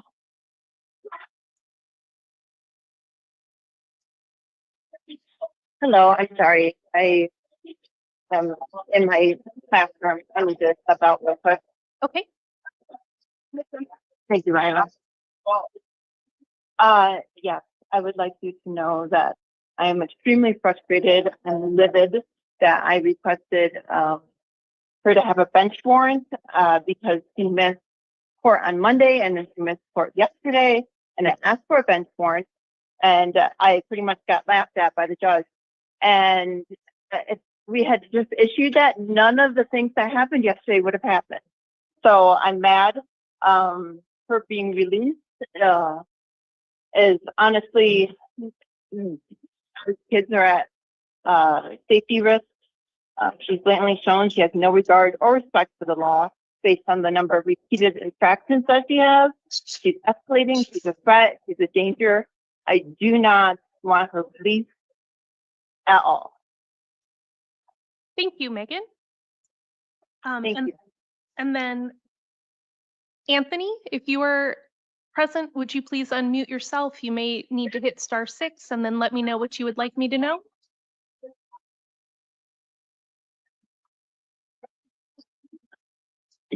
Good morning. Good morning. So pretty much exactly what Megan was saying. Patricia absolutely has no regard for the law consequences. She's refusing to take accountability for her actions. My sister, who had to jump off the line, wanted me to, kind of convey it to everyone else that she is absolutely terrified for her kids' safety, her safety. Also with, myself, my daughter, and my wife. We're all terrified. Yesterday, she showed up at our house. She showed up at my sister's kids' school. She showed up at my daughter's school. So it's escalated to the point where it's going to get just absolutely explosive. Somebody is going to get hurt. She needs to be not released. It's absolutely unacceptable. Thank you. And then which of your was it Shannon who had to step away, or is Shannon still available? She might still be available. Okay. Shannon, you may let me know what you'd like me to know. Hi, Your Honor. Good morning. I am seconding what my brother and my sister-in-law have conveyed. She came to my children's school yesterday and she says unhinged and a threat to my children, and I'm just really scared for them. She continued to berate me on voice messages that was submitted to the detectives.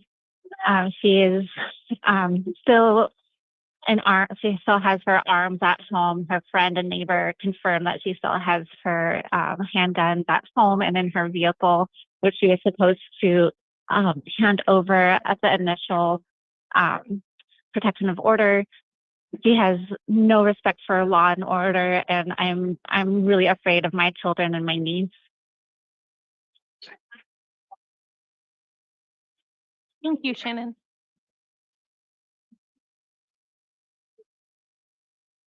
All right, I appreciate all of the victims being present to provide information today. Would the state like to be heard any further?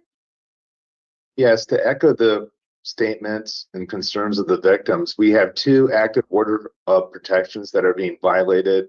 I'm sure in those 4 pending cases, there's also orders given by those courts for her not to have contact with the victims, and yet she keeps on doing it. This is one of the more extreme cases I've seen of violating the orders of protection, continuing to harass these victims and multiple. This is a market escalation. What is being shown is that the misdemeanor courts, the city courts, is in the conditions of release are simply not adequate to keep her away from the victims. And so I'm asking for $25,000 because I don't believe if she's out, she has shown exactly what she's going to do, and that is a real risk to the victims, and I'm really concerned about that. Thank you. And defense. Yes, Your Honor. I do want to mark that there is a substantial difference between pretrial services and ROR. Pretrial services is not something that's been available to her, given that it's been through misdemeanor court this entire time. She has no felony history, and while I do understand it is an escalation, it is allegations at this point. She's a lifelong resident of Tucson, and she does have employment as well. I'd ask for her to get a shot at pretrial services. If not, I'd ask that the bond be something closer to $5,000, cash or secured, Your Honor. Thank you.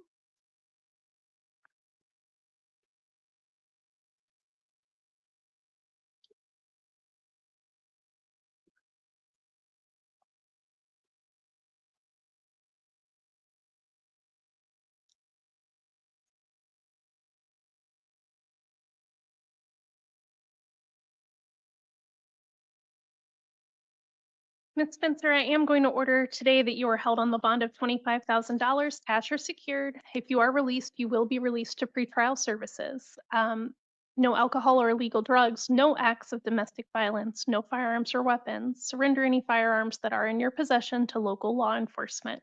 Monitoring or treatment as directed by pretrial services. No contact with any of the alleged victims of any kind. No contact. Do not go to their residences, workplaces, schools. Do not go to their children's schools.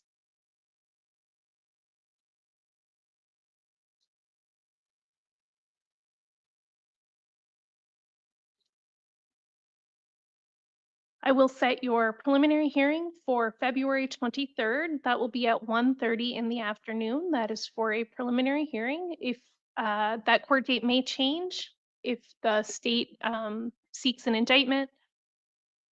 If you fail to appear for any future court dates, warrants can issue for your arrest. Do you understand, Ms. Spencer? Yes, ma'am. That's all for today.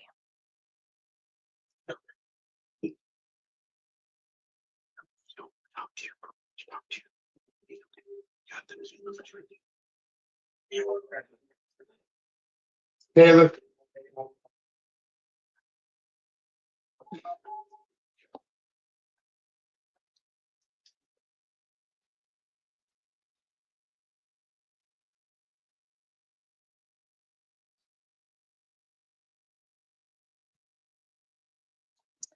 Please state your name, sir. Trey Taylor. Mr. Taylor, this is the time for your initial appearance on a felony warrant from out of state. Let's see.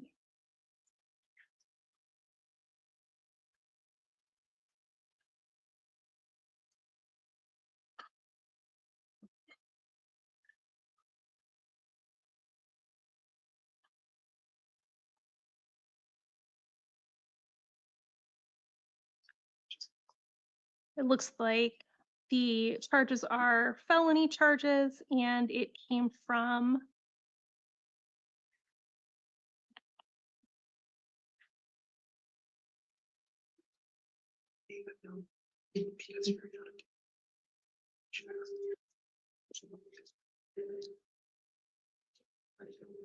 this year. Okay. Since information she's going to be having to do that. That's an issue. Once you have that, you can let them know. You'll be okay. Yeah. oh, okay. It is a post adjudication warrant. So I will be ordering that you are held today without bond, and I will be setting a fugitive warrant hearing. That will be on February 18th at 1:30. At that time, you will be able to work with, well, you'll have the legal defender's office appointed for you, and you'll be able to work with them on how you want to handle the warrant. It is out of Arkansas, if I didn't, Arkansas, right? And they will also be able to request a bond at that time if appropriate. But because it is a post-adjudication warrant, I will be holding you without bond today. You do have the right to remain silent. Anything you say can and will be used against you, and I am appointing the legal defender's office to represent you. Do you understand, Mr. Taylor? Yes, ma'am. And then if you are released in the future on a bond and fail to appear for any future court dates, a warrant can issue for your arrest. Does anyone need to be heard further? If we can just get the review date again, I did not get that. February 18th at 1:30.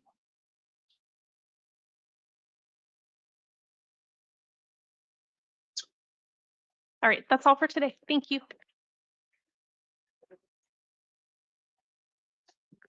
Your Honor, Yeah. the next defendant, Mr. Trujillo, he's using the bathroom. Is there any way we can do Valenzuela next?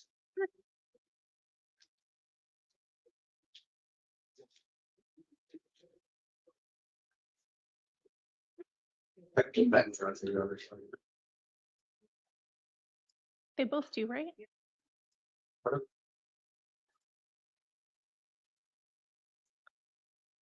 Good morning. Please state your name. Leonardo Valenzuela. Mr. Valenzuela, this is the time for your initial appearance. You have a couple of different matters. You have a new felony charge of aggravated assault, which is a domestic violence offense. And you have warrants out of Tucson City Court on misdemeanor charges, including endangerment, child abuse, and it looks like criminal littering. You have the right to remain silent on all of these charges. Anything you say can and will be used against you. You have the right to be represented by an attorney in the felony matter. You always have the right to hire an attorney in the misdemeanor matter. Under certain circumstances, an attorney may be appointed to represent you in that case as well. I am appointing the public defender to represent you in the felony, and we are going to set your conditions of release. The with the ballot.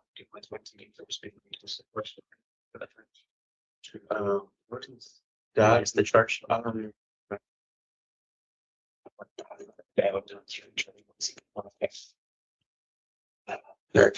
They're saying.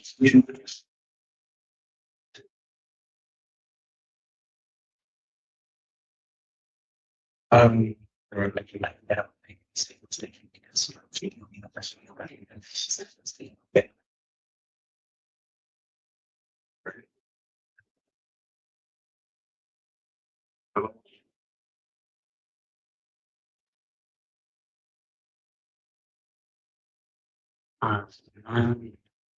Saying this was back in December. Oh. Back in December 19th. So this is like for December 19th. So this is like back then. And what followed up for getting arrested this year. It could be a warrant that was issued. So the rest of the issued. Oh, so like you're running stuff. But you're here right now. is there like if she like if Talk to your attorney about what you're going to ask. Okay. Not the photograph. Okay. So We're ready for about that delay, Mr. Valenzuela. All right, so the purpose of today's hearing is for you to be aware of the charges that have been lodged against you. They've charged you with aggravated assault, and for me to determine whether you should be held on a bond or released to pretrial services, or what conditions of release would be appropriate, okay? So I have reviewed the interim complaint. It describes the circumstances surrounding your arrest on these new felony charges. I have also been provided with information by pretrial services. That tells me whether you have any prior felony convictions or relevant misdemeanor cases. And it also tells me what information you were able to provide regarding your ties to the community or any references, as well as their assessments and recommendations. Finally, I have reviewed the prosecutor's recommendation and the prosecutor's asking that you be held on a bond of $20,000.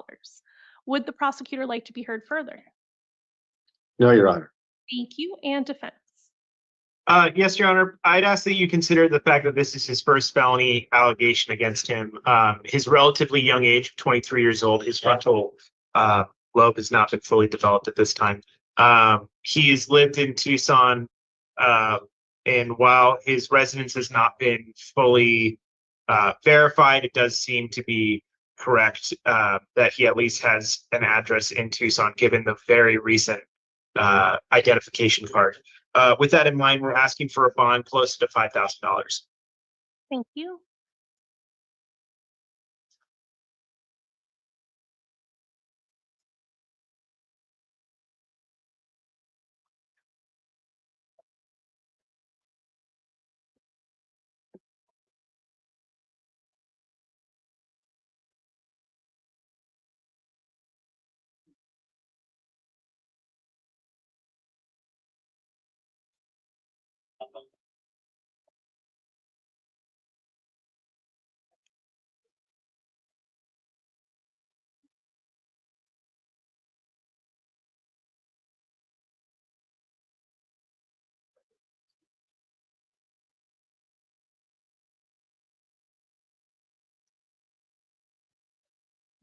Mr. Valenzuela, I am going to order that you're held on the bond of $20,000, cash or secured. If you are released, you'll be released to the supervision of pretrial services.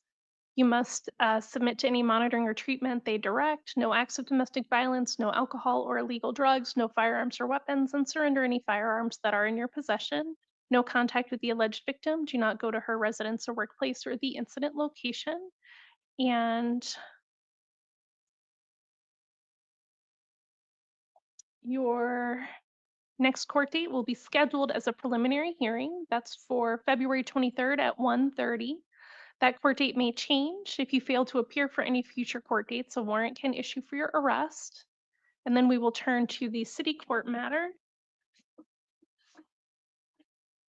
On the city court matter, I am going to order that you're held on a bond of $500, cash or secured.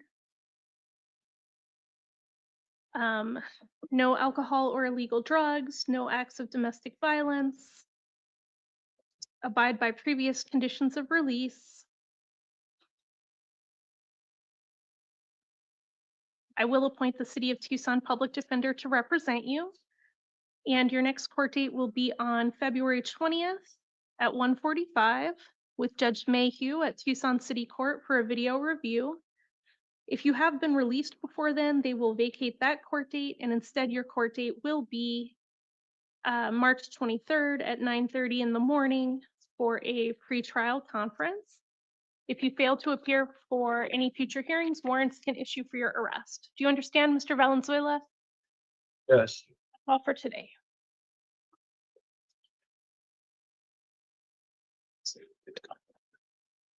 Right this way. But they can't.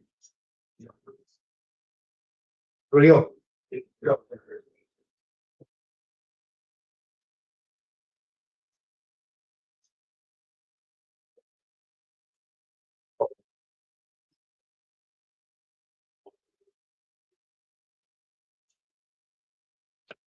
Please state your name. Joseph Edward Trujillo Sanchez. Mr. Trujillo Sanchez, this is the time for your initial appearance. You're here this morning on a few different matters. You have new felony charges of criminal damage. You also have a warrant out of Nogales Municipal Court for charges of disorderly conduct and criminal damage from May of 2025. And then you have Tucson City Court charges of shoplifting and assault. You have the right to remain silent in all of these matters. Anything you say can and will be used against you. You have the right to be represented by an attorney in the felony matter. I will appoint the public defender's office to represent you. In the misdemeanors, you always have the right to hire an attorney of your choice, and under certain circumstances, an attorney may be appointed on your behalf. I have reviewed the interim complaint for the new felony charge, as well as the officer's narrative for the new misdemeanor charges. I have also reviewed information provided by pretrial services that lets me know whether you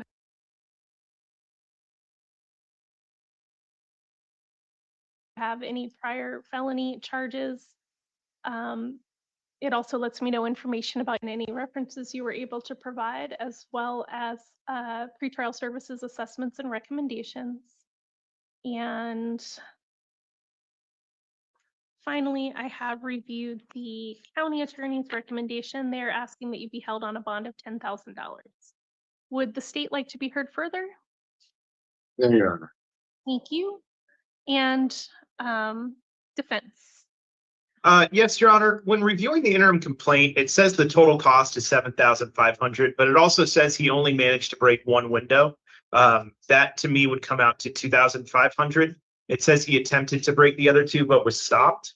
That's $500 away from being a Class 6 felony rather than a Class 5 felony. Given the fact that this is his first felony, I'd ask that you consider that. I think that was a determining factor in the $10,000 that the state recommended. I understand that he does have a warrant out of Nogales and he does have some misdemeanors, but I do believe he's appropriate for pretrial services. If not, I'd ask for a bond of $2,000, Your Honor. Thank you.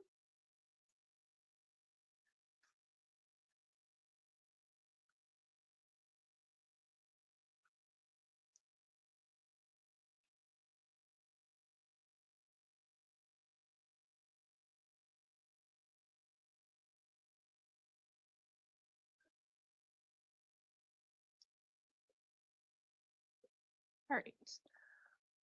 So for the felony matter, I am going to order a bond of $1,500 cash if secured. If you are released, you'll be released to pretrial services. Monitoring or treatment is directed by pretrial services. No alcohol or illegal drugs. No contact with the alleged victim. Do not go to the incident location. I'll set your preliminary hearing for February 23rd at 1:30. If you fail to appear for any future court dates, warrants can issue for your arrest, and that court date may change. And then in the Nogales case, I have been directed by administrative order to give the highest priority to the bond amount set by out-of-county judges. I do see the court entered a bond amount of $250 on that case, so I will affirm the bond amount of $250. And I will set a court date for a case management conference in the Nogales case of March 3rd if you do bond out. If you are not if you are transported to them sooner than that, they will likely see you sooner than that. And they do need to make arrangements to pick you up within 72 hours of when you are no longer being held on a bond here. If not, that will convert to being released on your own recognizance.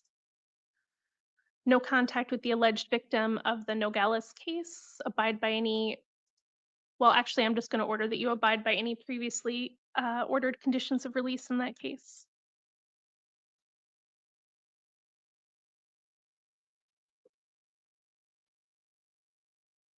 Or actually, no. It looks like they didn't get a chance to enter those. So no alcohol or illegal drugs, no contact with the alleged victim.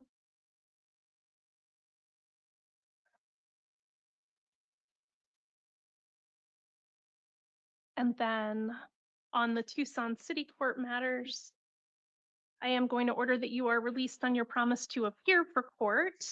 I will appoint the City of Tucson Public Defender to represent you, and your next court date in Tucson City Court will be scheduled as a non-transport review. If you're still in custody, that's what it will be. It'll be on March 13th at 9 a.m. with Judge Bond at Tucson City Court.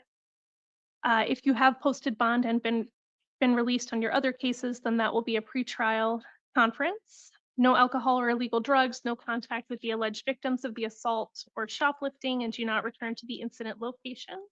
If you fail to appear for any future court dates in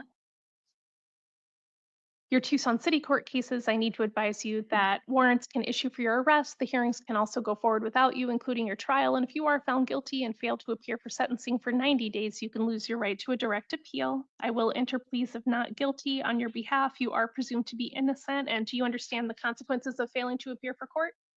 Yes, Thank you. That's all for today. thank you.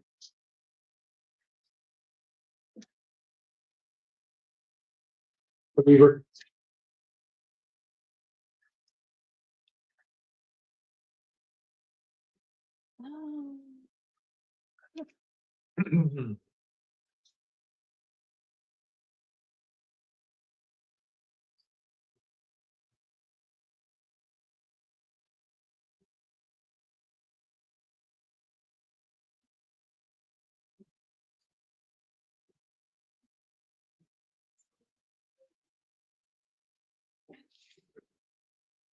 All right. Please state your name. Michael Weaver. Mr. Weaver, you are here this morning on a warrant from out of state.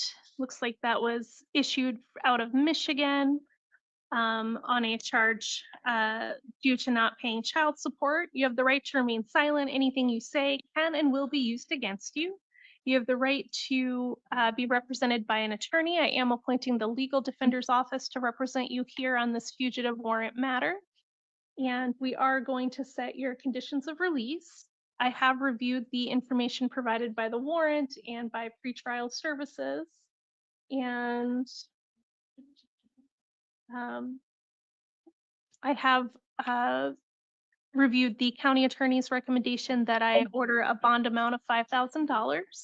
Would the state like to be heard further? I recommended that because I believe that is what was listed on the warrant from Michigan. That's what I see as well. Thank you. And defense. I don't have a number recommendation. I think I have less information than the court and the state have. But what I can see is that he has no felony history. He has not had any issues since this case was issued in the warrant was issued in 2013. So I would just ask that the court consider that information as well, Your Honor. Thank you.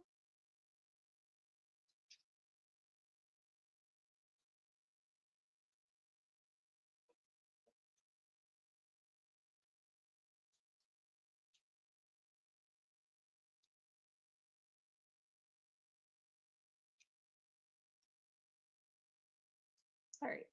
I am going to order a bond amount of $5,000. That'll be cash or secured at this time. If you're released, you'll be released to pretrial services supervision, monitoring or treatment as directed by pretrial services, no alcohol or illegal drugs, no firearms or weapons. And we will set a fugitive warrant hearing for February 18th at 1:30. If you fail to appear for future court dates, warrants can issue for your arrest. Do you understand, Mr. Weaver? Yes. Right, that's all for today. Thank you, everybody.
Joshua Reed. Reed, I'm seeing you this evening because you have a warrant for a criminal trespass from September 16th of 2025. You do have the right to remain silent. Anything you say can and will be used against you. Looks like you are also in custody on a probation violation. I'm not seeing you. I'm sorry, trespass? Yeah, that's all. I'm seeing you on a misdemeanor trespass that you have. It's a warrant from September of last year. But you're also here on a felony probation violation. I'm not seeing you on that this evening. You'll be seen separately in Superior Court on that. But as to this warrant, I'm going to order that you be released, order that you not return to that incident location, and we'll set your hearing for February 23rd at 8:30 in Pima County Justice Court. If you're still in custody on your felony matter, they'll take you to a video hearing for that. If you're out of custody by that date, you need to make sure you get to Pima County Justice Court or another warrant will issue for your arrest. You understand? Yeah, but I never even had a warrant for a trespass. I never even got a trespassing charge though. So Well, I don't know. you'll talk to the judge about it on the 23rd. All right, that's all. Your excuse.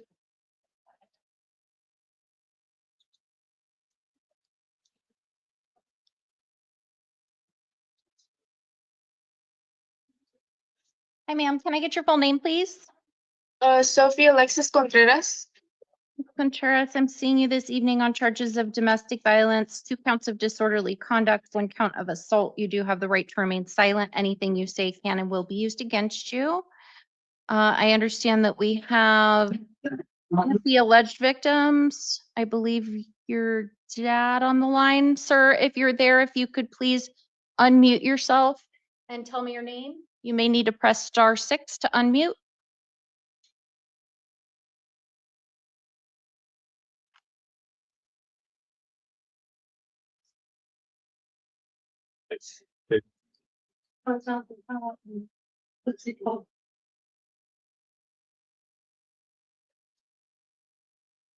If Mr. Contreras is on the line, you may need to press *6 to unmute yourself so that you can tell me your position.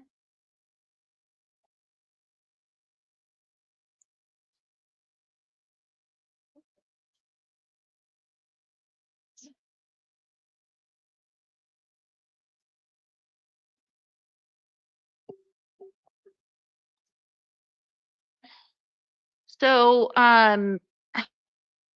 Ms. Contreras, it looks like pretrial services did speak with your father. He said that you're welcome to return home. He wants to have contact with you. However, the other alleged victim, Ms. Dowell, said that she does not want to have contact with you and that you are not welcome to return. Is Ms. Dowell living in the residence with you and your dad?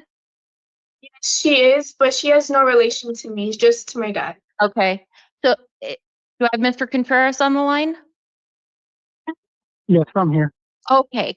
All right, sir. So I don't know if you heard what we were just talking about, but pretrial services, when they spoke with you, you said that your daughter was welcome to return to your shared residence. However, Ms. Dowell told pretrial that she is not. So I'm not sure if I need to order that she not return. I actually have Miss Dowell here with me, and during the questioning, she was at work and she didn't quite understand. She is here if you want to talk to her. But she said that here she is. Thank you.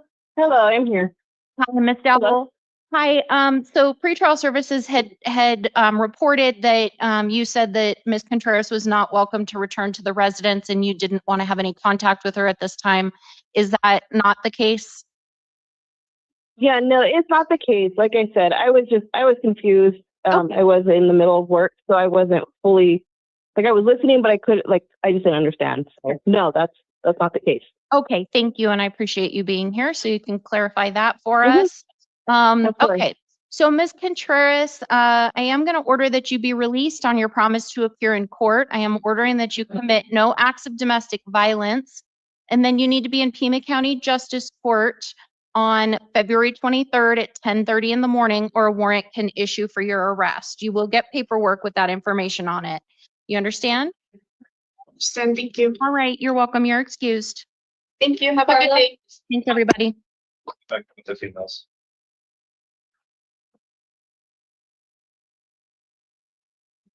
Hi, ma'am. Can I get your full name? Carla Gabriella Olmedo. Meadow, I am seeing you this evening on a couple of different matters. You've got new charges of domestic violence interfering with judicial proceedings, 2 counts. Those are the new charges. And then you also have a warrant for charges of domestic violence, disorderly conduct, disturbing the peace, and criminal damage from July 28th of 2025. You do have the right to remain silent. Anything you say can and will be used against you. You have the right to an attorney. I'm going to appoint Jill Gookin to represent you. Ma'am, I'm going to dollar bonds on each of these matters. That'll be cash or secured. Order that if you post those bonds, you commit no acts of domestic violence. You're ordered to have no contact of any kind with the alleged victims and not return to their residence. Do you understand those orders? Yes. You are going to have a hearing on February 17th. That's this coming Tuesday at 1 o'clock in the afternoon.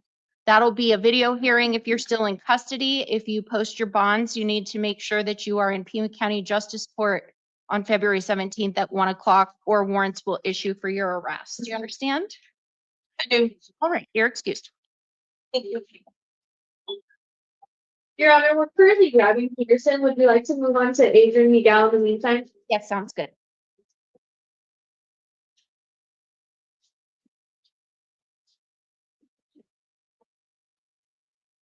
Hey, sir, can I get your full name? Adrien Miguel Venegas. Mr. Venegas, I am seeing you this evening on charges of domestic violence, disorderly conduct, interfering with judicial proceedings, and license plate violation. You do have the right to remain silent. Anything you say can and will be used against you. Give me just 1 second.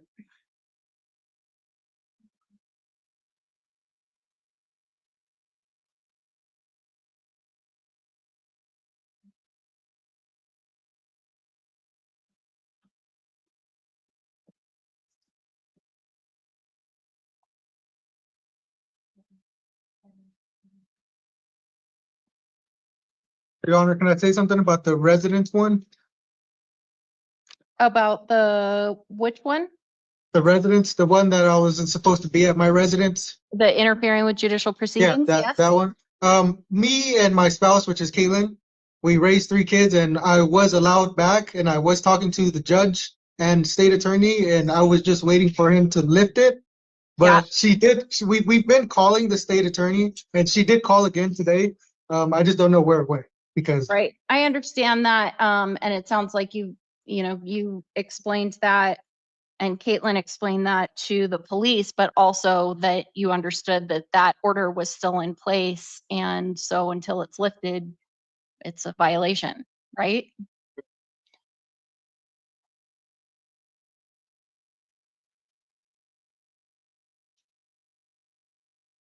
So, and when you're talking about, so you've been going to justice court on your other case? Yes, I've been talking to them, and the reason why they haven't lifted it is because Caitlin works a lot, and every time the state attorney calls her, she's working, running Target, so sometimes she's not able to answer. But she's been calling him back, and he doesn't have a personal phone number, so we've been leaving messages at the attorney's office.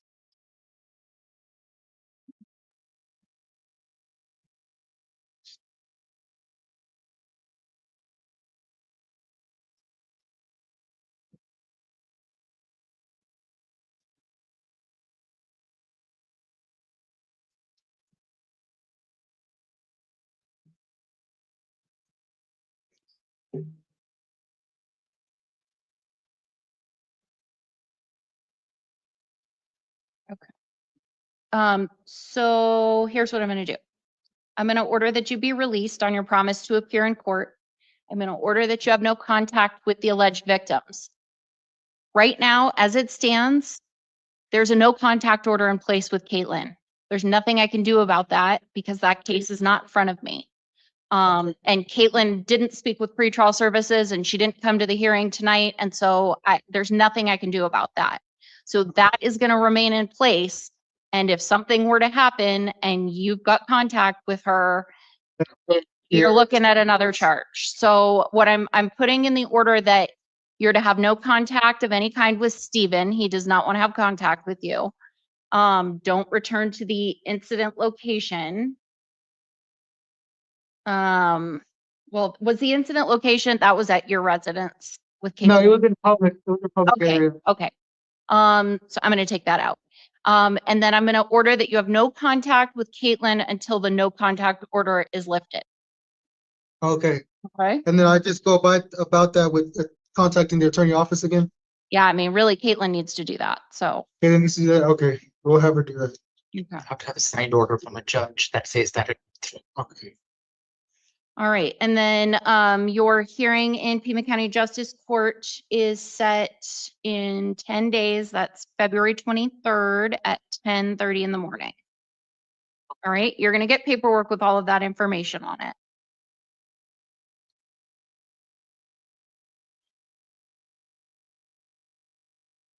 All right, you're excused.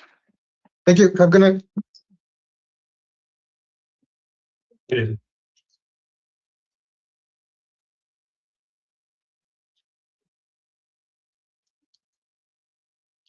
Hi, sir. Can I get your full name? Brennan Joseph Peterson Granger. Mr. Peterson Granger, I am seeing you this evening on a couple of matters. You've got warrants, one out of Tucson City Court that is a petition to revoke your probation. And then there's a warrant out of Pima County Justice Court. So let's start with this petition to revoke your probation out of Tucson City Court. It says that on August 15th of 2023, you were adjudicated guilty of disorderly conduct. You were placed on unsupervised probation for 30 months. And the court was petitioned to revoke your probation because the city attorney says there's reasonable cause to believe that the conditions of probation were violated by failing to submit proof of completed drug evaluation and treatment. I am going to enter a denial of that allegation at this time. I showed up for court at the justice court. I'm sorry that happened. They said I wasn't on the court docket. That's the reason why there's a warrant on me. I showed up and I said my name's not on the court docket and he let me leave. Okay. When was that? Just recently on the 4th. I went there for real. I went to court. And they said my name wasn't on the docket. I looked on those screens, all those screens, the justice court. My name wasn't on there. Well, this one is out of city.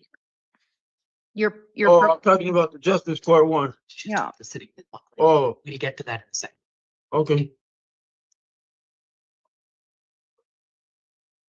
Where are you living? I'm staying in my stepfather's home.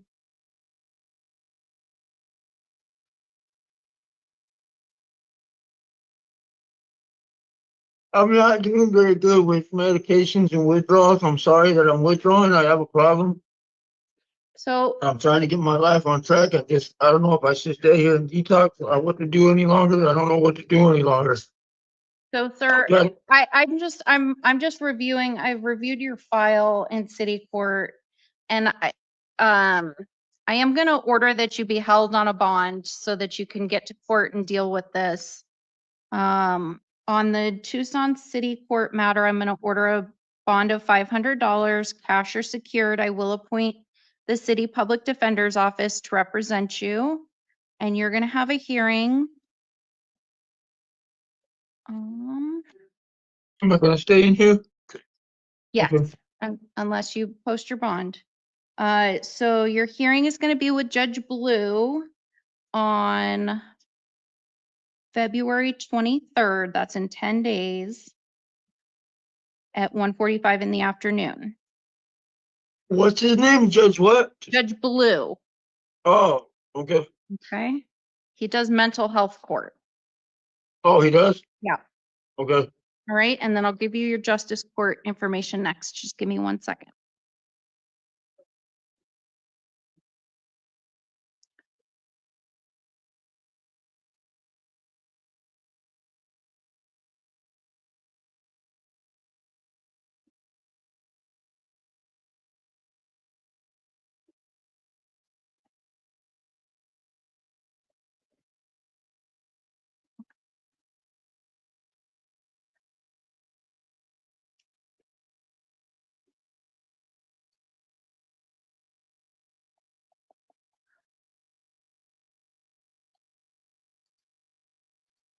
Yo, miss, I'll be held on the bond until that next hearing.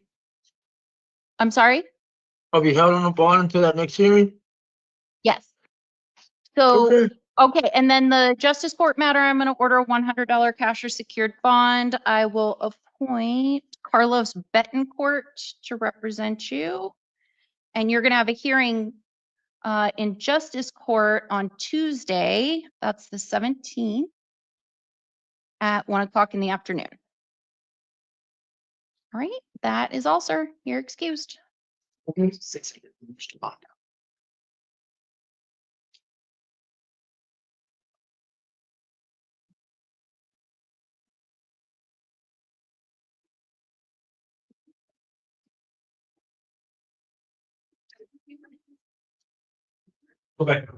Okay.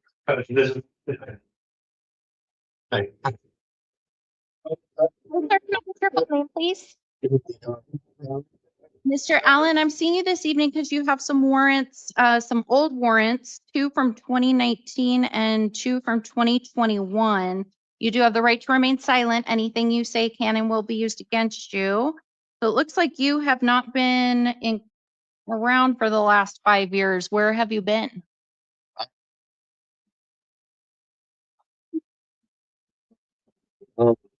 Yeah, I'm not homeless anymore, and I've been working. Okay, well, that's good news. Any reason why you haven't shown up to take care of these warrants? Forgot, or I don't know. All right. Lost track of homeless. Like, So what's your address? 550 North Dodge Boulevard, apartment B309. What was the apartment number? B309. B309? Okay. And do you have a phone number? Yeah. 549 699. All right. I'm going to give you a shot to take care of these from out of custody. I will order that you be released on your promise to appear in court, order that you not return to any of the incident locations from these incidents. And you need to be in Tucson City Court on March 12th at 1:30 in the afternoon. All right. You're going to get paperwork with that information on it. Just make sure you get to that hearing. Okay. Yes, ma'am. Thank you. Welcome. You're excused.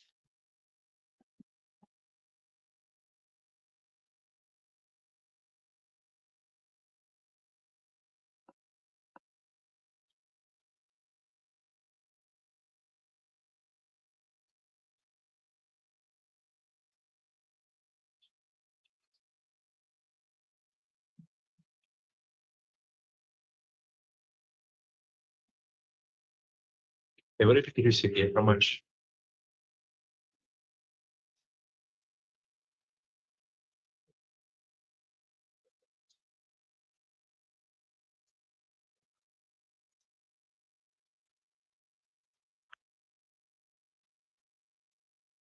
Hey, sir, can I get your full name? Joseph Alejandro Borges. Mr. Borges, I'm seeing you this evening on charges of domestic violence, assault, and disorderly conduct. You do have the right to remain silent. Anything you say can and will be used against you. I am going to enter pleas of not guilty for you at this time and advise you that you're ordered to appear at all of your hearings. If you miss your hearings, they can go forward in your absence. Warrants can issue for your arrest. And if you're convicted at a trial and you can't be sentenced within 90 days of the conviction, you could lose your right to a direct appeal.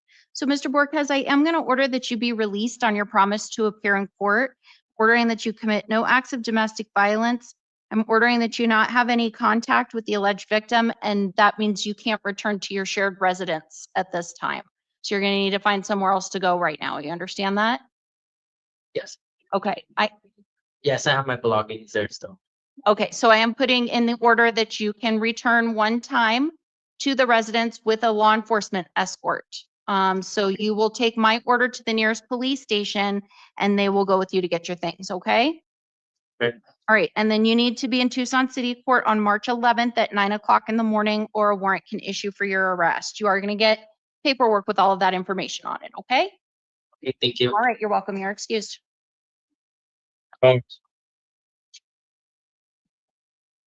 Call it. Joseph.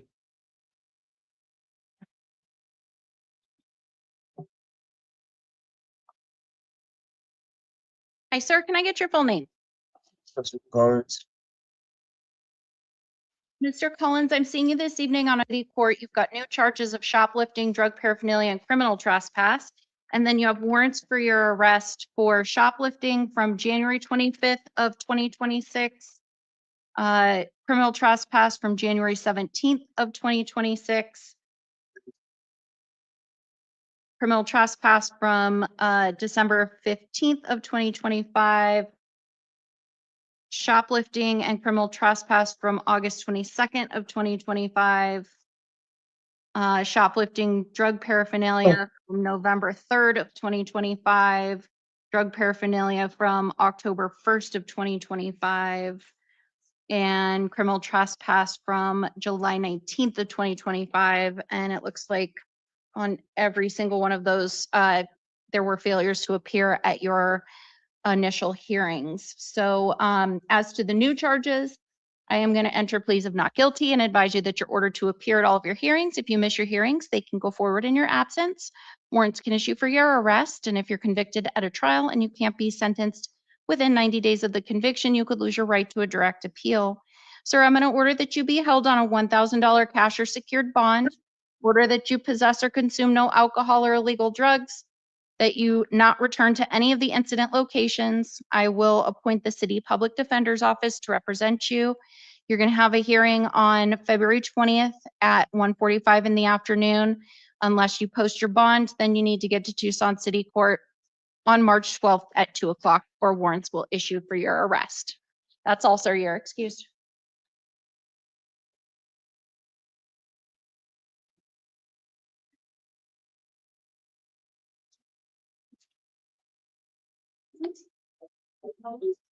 Hey, sir, can I get your full name?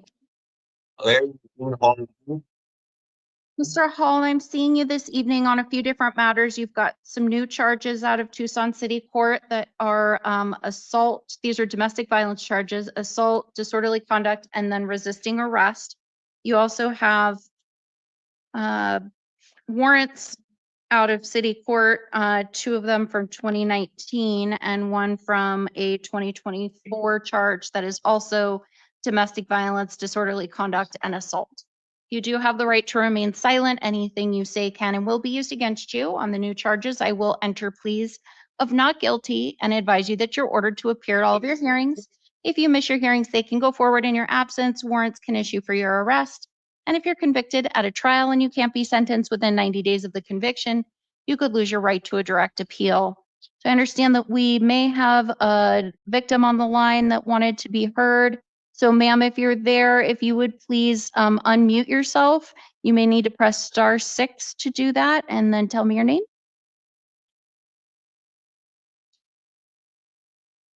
Sorry, Jade Kincaid.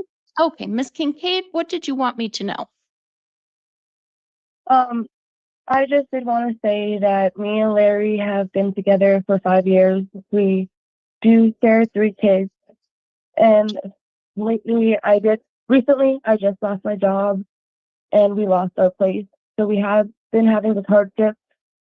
And I do want to say that during the time I was having a little breakdown to him, explaining to him how everything's affecting me. And he did want to just get me out of the car so we can both calm down, so I can calm down. And I do want to take some responsibility for this matter. I'm sorry. And right now, just without him makes it very difficult. I don't have family much out here. So I did want to say that. And I thank you for hearing me out. So where are you two living right now? Are you living out of the SUV that No, we're not. No, we're not. We were just staying in a motel just to get away from, because we were staying with family back and forth. It does get tiresome. So we were staying in the motel the last 2 days. And then just getting away from being alone again, maybe triggers something for me, being away from our own space, I mean. So we do go back and forth from my sister to his sister and his grandma. Just until we are going down to Orange County once we have that money saved up, hopefully during taxes, to be with my mother. But now things are going to be a little different.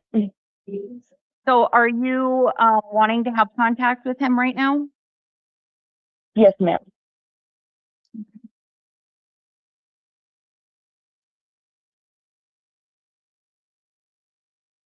All right, thank you. Thank you.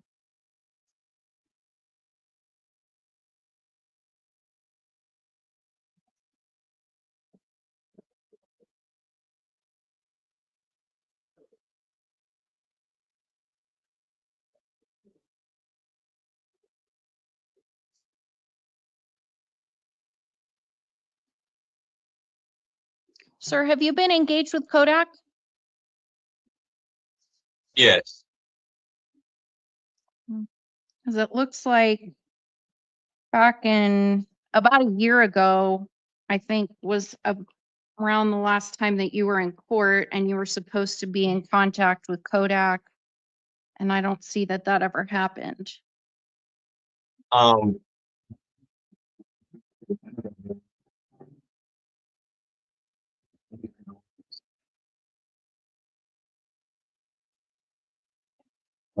Courtney, they sent me out to a different Kodak place, to the one I was going to on Fourth Low and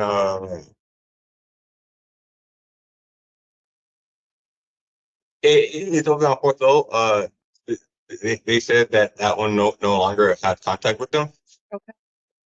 So they sent me to another one, and it was too far out of my way. So I'm so sorry for that.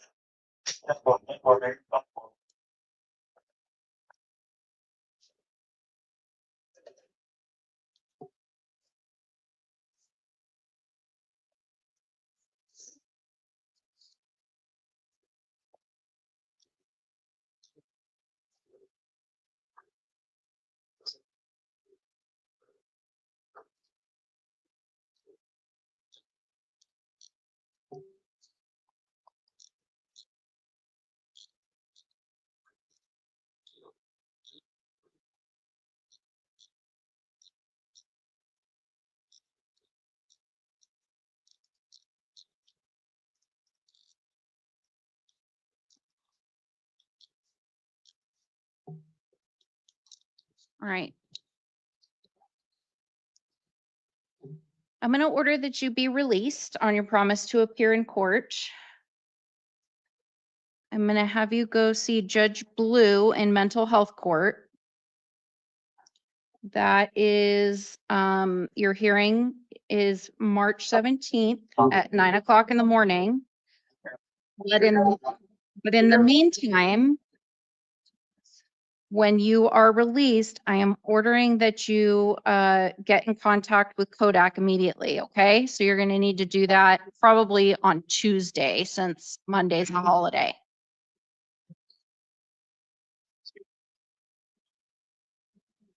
What?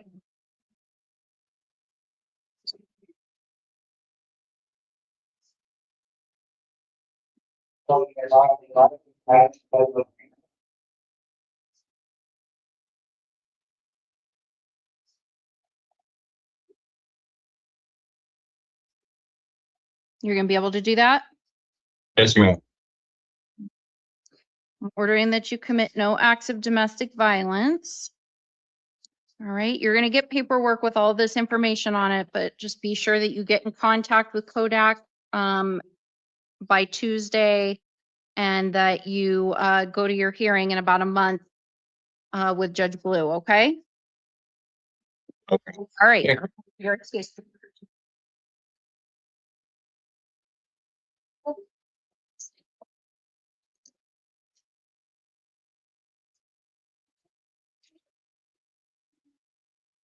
Hi, ma'am, can I get your full name? Anisa Terron. Ms. Terron, I am seeing you this evening on charges of domestic violence, assault, and 2 counts of disorderly conduct. Those are new charges. And then you've got some pending charges out of Tucson City Court as well. On the new charges, I will enter pleas of not guilty and advise you that you're ordered to appear at all of your hearings. If you miss your hearings, they can go forward in your absence. Warrants can issue for your arrest. And if you're convicted at a trial and you can't be sentenced within 90 days of the conviction, you could lose your right to a direct appeal. Can the jail confirm for me whether or not there is a probation hold on Ms. Terron? Yes, sir, that's correct. Okay, all right. So ma'am, you're being held on your felony probation matter currently without bond. I'm not seeing you on that this evening. I'm just seeing you on these misdemeanor cases. You'll be seen separately in Superior Court, I would guess sometime next week on the probation violation. So I'm sorry. Why? Why am I staying? Because you have a probation violation. You're being held by the probation department. How long would I stay for? Does I talk to her? Sure.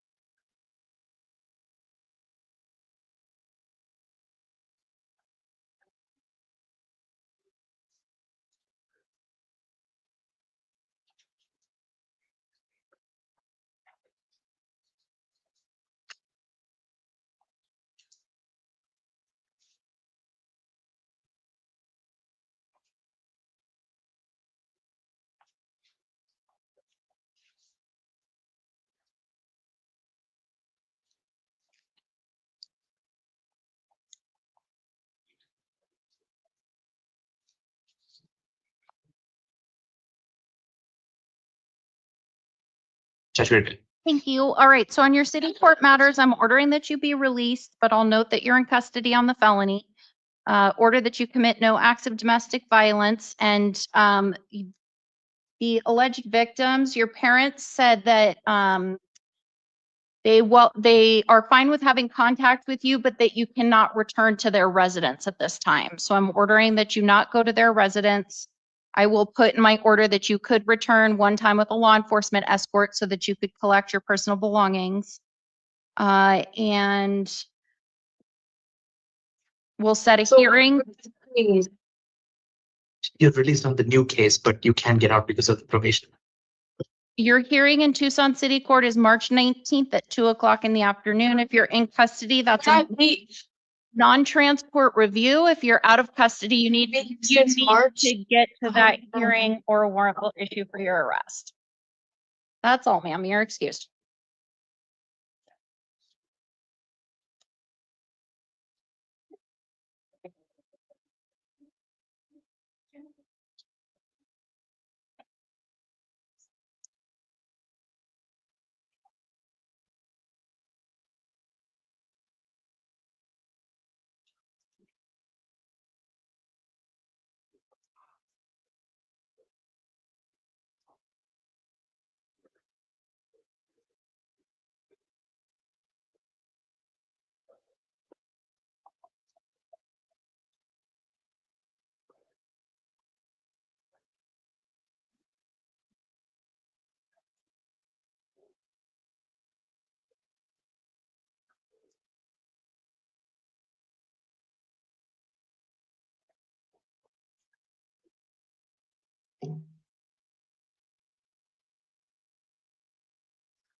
Hi,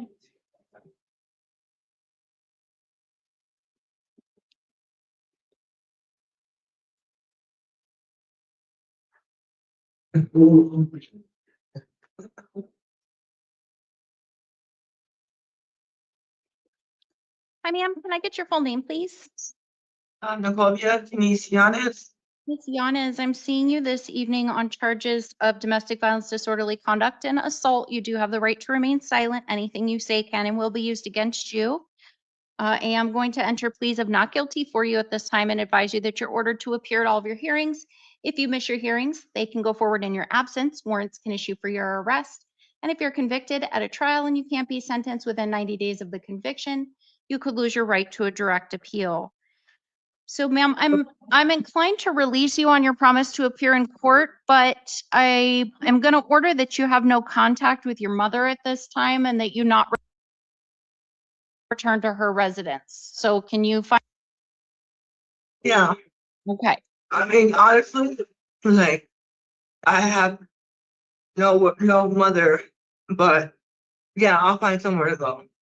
Okay, Ms. Casares is Tammy Casares is the alleged victim. Yeah. They identified her as your mother. Yeah, well, she's not my mom, but I stay there. Okay, all right. Well, I'm going to order that you not return there right now, okay? Okay. Okay, so I'm going to order that you be released on your promise to appear in court, order that you commit no acts of domestic violence, that you not have any contact with Ms. Casares, and you not return to her residence. I am going to put in my order that you could return one time with a law enforcement escort so that you could get your personal belongings. So if you have things still there at her residence, you could take my order to the nearest police station and they will go with you to get your things, okay? Okay. All right, and then you need to be in Tucson City Court for your hearing on March 11th at 9 o'clock in the morning. All right, you're going to get paperwork with that information on it. Make sure you get to that hearing so that a warrant doesn't issue for your arrest, okay? Okay. All right, you're excused, ma'am. Thank you.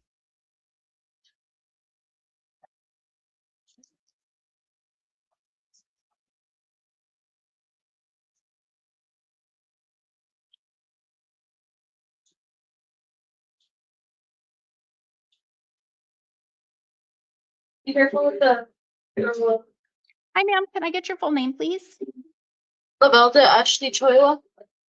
Ms. Choya, I'm seeing you this evening on a charges of third-degree burglary and possession of burglary tools.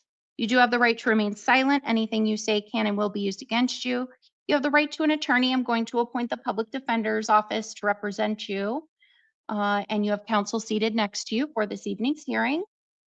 So, ma'am, the state is recommending that I release you to pretrial services supervision. So I am going to go ahead and order that. So you're going to need to get in contact with pretrial on Tuesday. I'm ordering monitoring or treatment as directed by them. I am ordering that you not return to the incident location. And your preliminary hearing is in Green Valley on March 5th at 1 o'clock in the afternoon. All right. Make sure that you're in touch with pretrial and with your attorney so that you know when to get to court. Okay. Amber, you're excused.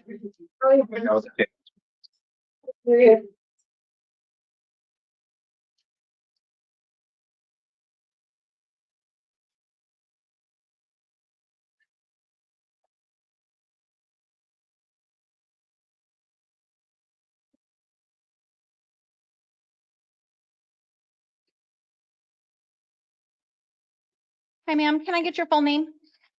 Amber Marie Lanier. Ms. Lanier, I'm seeing you this evening on a charge of sale of a narcotic drug. You do have the right to remain silent. Anything you say can and will be used against you. You have the right to an attorney. I'm going to appoint the public defender's office to represent you, and you've got counsel seated next to you for this evening's hearing. I have reviewed all of the information provided, including the state's recommendation of a $10,000 bond, kind of sort of in lieu of no bond. So I'll hear from defense. Thank you, Judge. I know the state has more information than I do, but for some reason, the pretrial services report doesn't show any pending felony cases, but I'm sure I'm not disputing what Ms. Summers is saying. I just don't know why there is no criminal history shown, but I do see the scales are 3-on-6 and 5-on-6. So, Judge, I believe Ms. Lanier's co-defendant was seen yesterday. He was held on a $5,000 bond. These are very unfortunate circumstances. I understand that the charge is drugs for sale. So, Judge, given that this is a non-violent offense, and given that this is a non-violent offense, and it's the no victim case, at least from the charge right now, we are asking for release to pretrial services, but if the court's not applying a much lower bond than $10,000. Thank you. Thank you. Ms. Summers, did you want to be heard any further? I understood what you wrote in the recommendation, but I am seeing the same thing, that there's no criminal history in the pretrial services workup. I don't know if you wanted to be heard any further. Yeah, so I can explain why that is. So she did participate in the STEPS program and earned a dismissal. So because pretrial services does not show felony arrests, they only show felony convictions, then it appears on her pretrial services that she doesn't have really any meaningful felony history. So I do understand that she completed the STEPS program. However, that does not change anything that very near in time, and I do understand the possible issue with the dates, but very near in time to her being in the STEPS program, she's also engaged in this activity to which she admitted, and that does present a danger to the community, sale of fentanyl, as demonstrated by the death of the victim, or the person in this case. I guess they're not technically a victim of this crime legally, but fully demonstrated by the result in this case.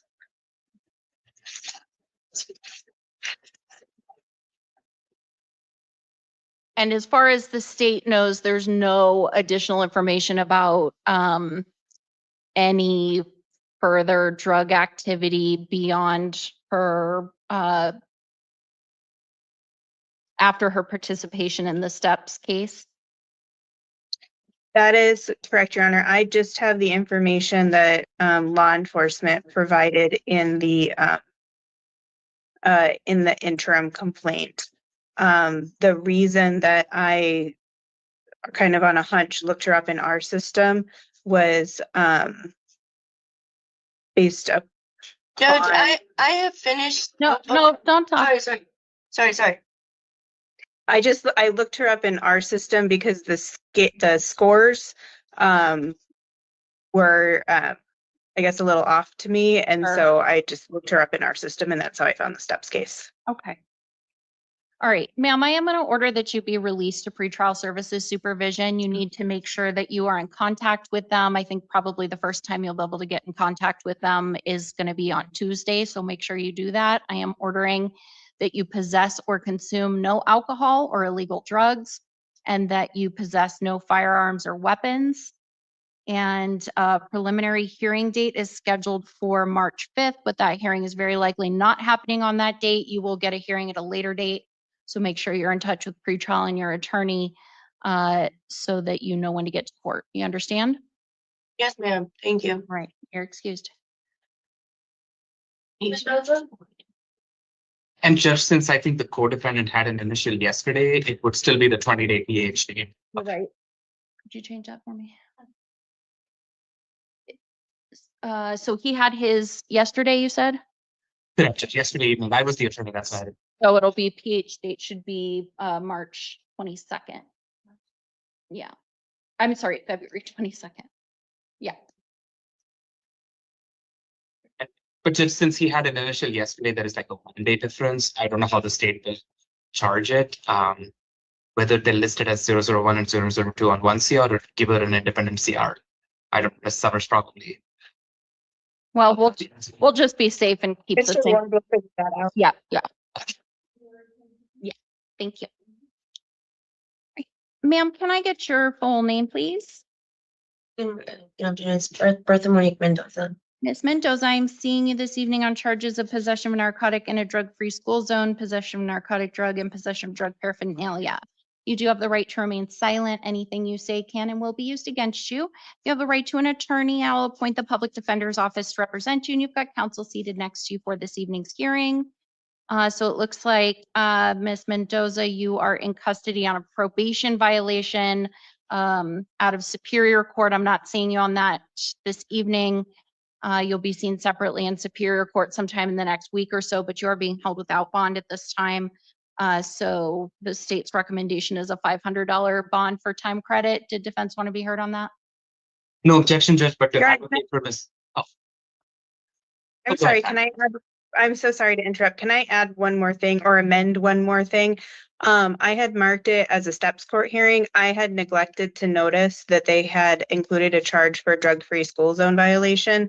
I can't send her to steps if she has anything other than personal possession and drug paraphernalia. So I'm rescinding my request for a steps court hearing, but everything else remains the same.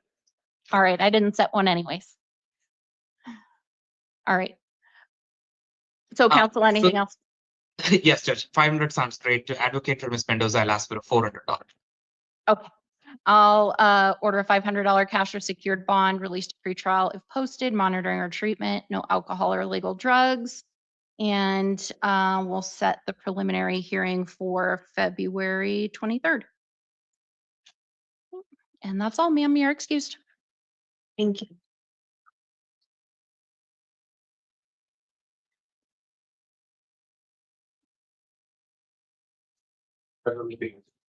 Rodriguez.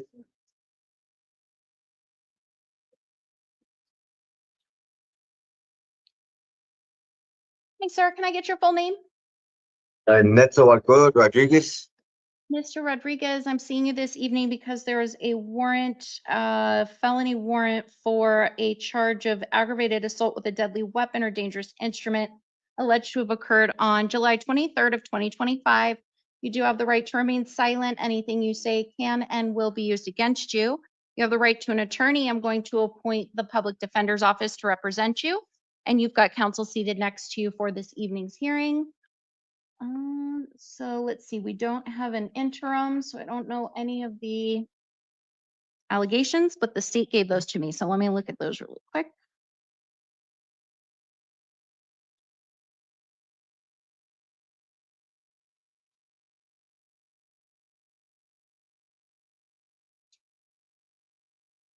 All right, so the warrant has a $50,000 bond amount listed, and that's what the state is asking for.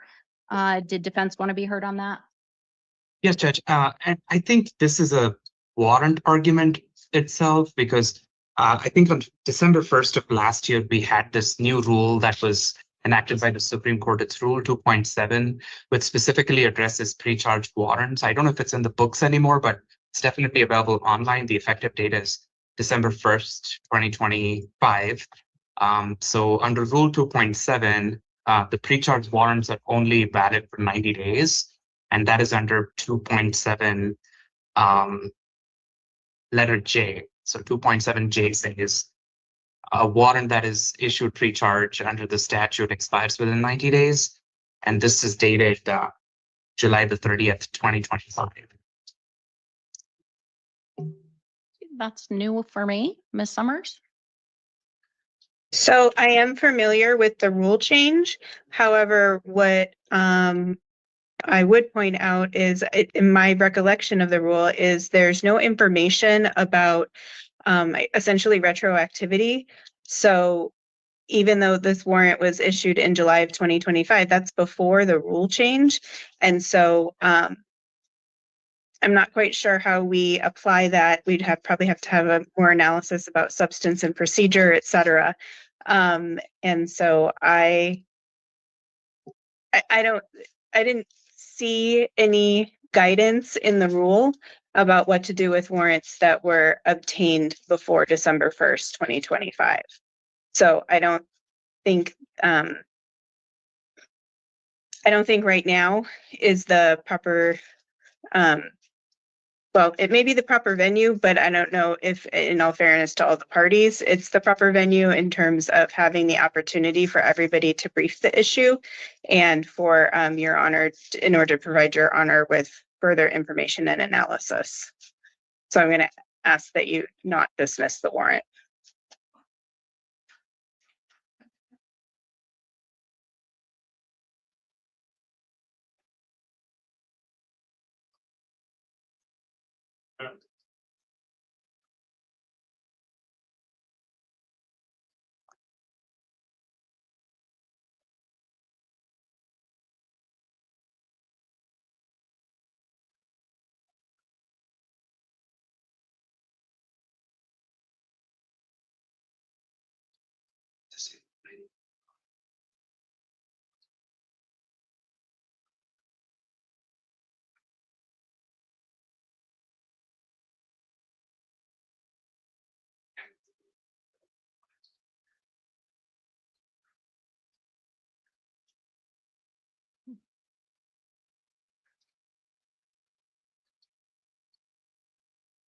And Judge, I can add only if you want me to. If not, that's fine. Your activity.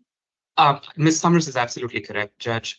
We don't, but based on the text of subsection A of the rule, I think subrule 2.7A says scope and applicability. It says this rule applies only to pre-charge arrest warrants, and it puts a period there. So I think the argument to be made there is if they intended that it would not apply to already issued warrants, it would say beginning X date. And because we don't have a begin or end date, it encompasses both previously issued warrants as well as new warrants that are being issued is the response to that. But I'm in full agreement with Ms. Summers that the rule is not shedding light at all on what to do with the pre-existing warrants. And under subrule J, Judge, it does say that they expire within 90 days unless the expiration is ordered sooner than the 90 days.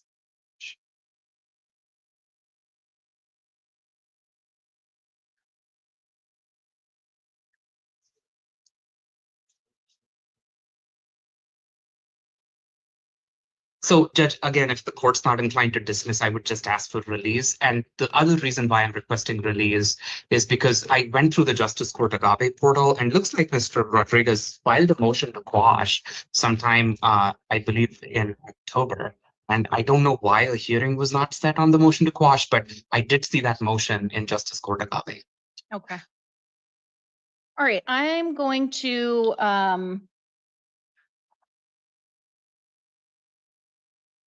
not dismiss the warrant at this time, but I will order that Mr. Rodriguez be released to pretrial services supervision. So, sir, you're going to need to get in contact with them. Probably the soonest you'll be able to do that is Tuesday because of the holiday on Monday.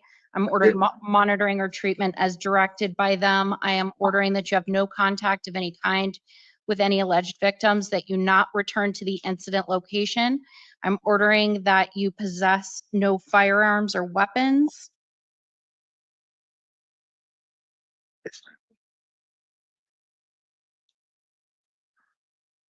And we'll set the preliminary hearing date for March 5th. Judge, I think I've made enough of a record, but I'm guessing this is over my objection. Yes. Okay, thank you. All right. Okay, thank you, ma'am. Good luck to you being released. Check in with it. Okay. All right, thank you. God bless. You too. For your honor, Ms. No. Hi, sir. Give me just a moment, please.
Okay, sir, can I get your full name, please? Ramón Polo Cepeda. Mr. Cepeda, I am seeing you this evening on a couple of matters. You have new felony charges of, or a new felony charge of organized retail theft. And then you also have a warrant out of justice court for shoplifting and criminal trespass from June 16th of 2025. You do have the right to remain silent. Anything you say can and will be used against you. You have the right to an attorney. I'm going to appoint the public defender's office to represent you, and you've got counsel seated next to you for this evening's hearings. So it appears, let's see, the state is recommending a $5,000 bond in lieu of a no bond hold because Mr. Cepeda is currently on release for 2 other felony matters at the time of his arrest in this matter. So did defense want to be heard on that? Yes, Judge. I think this is a very reasonable request, 5,000 in lieu of no bond, but given Mr. Cepeda is unable to afford such a high bond, I understand he has some criminal history as well as. No, they did not get dismissed. Hold on one second.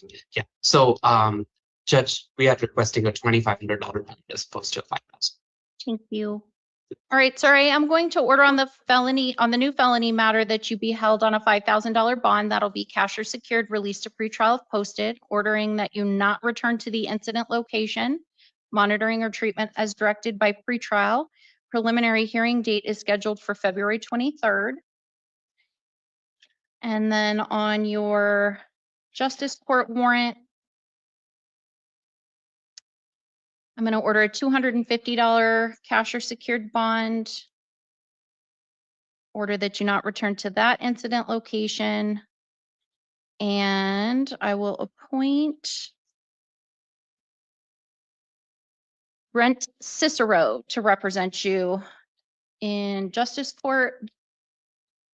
You'll have a hearing on Tuesday, the 17th at 1 o'clock in the afternoon on your justice court matter. All right, that's all, sir. You're excused. Those cases are still ongoing.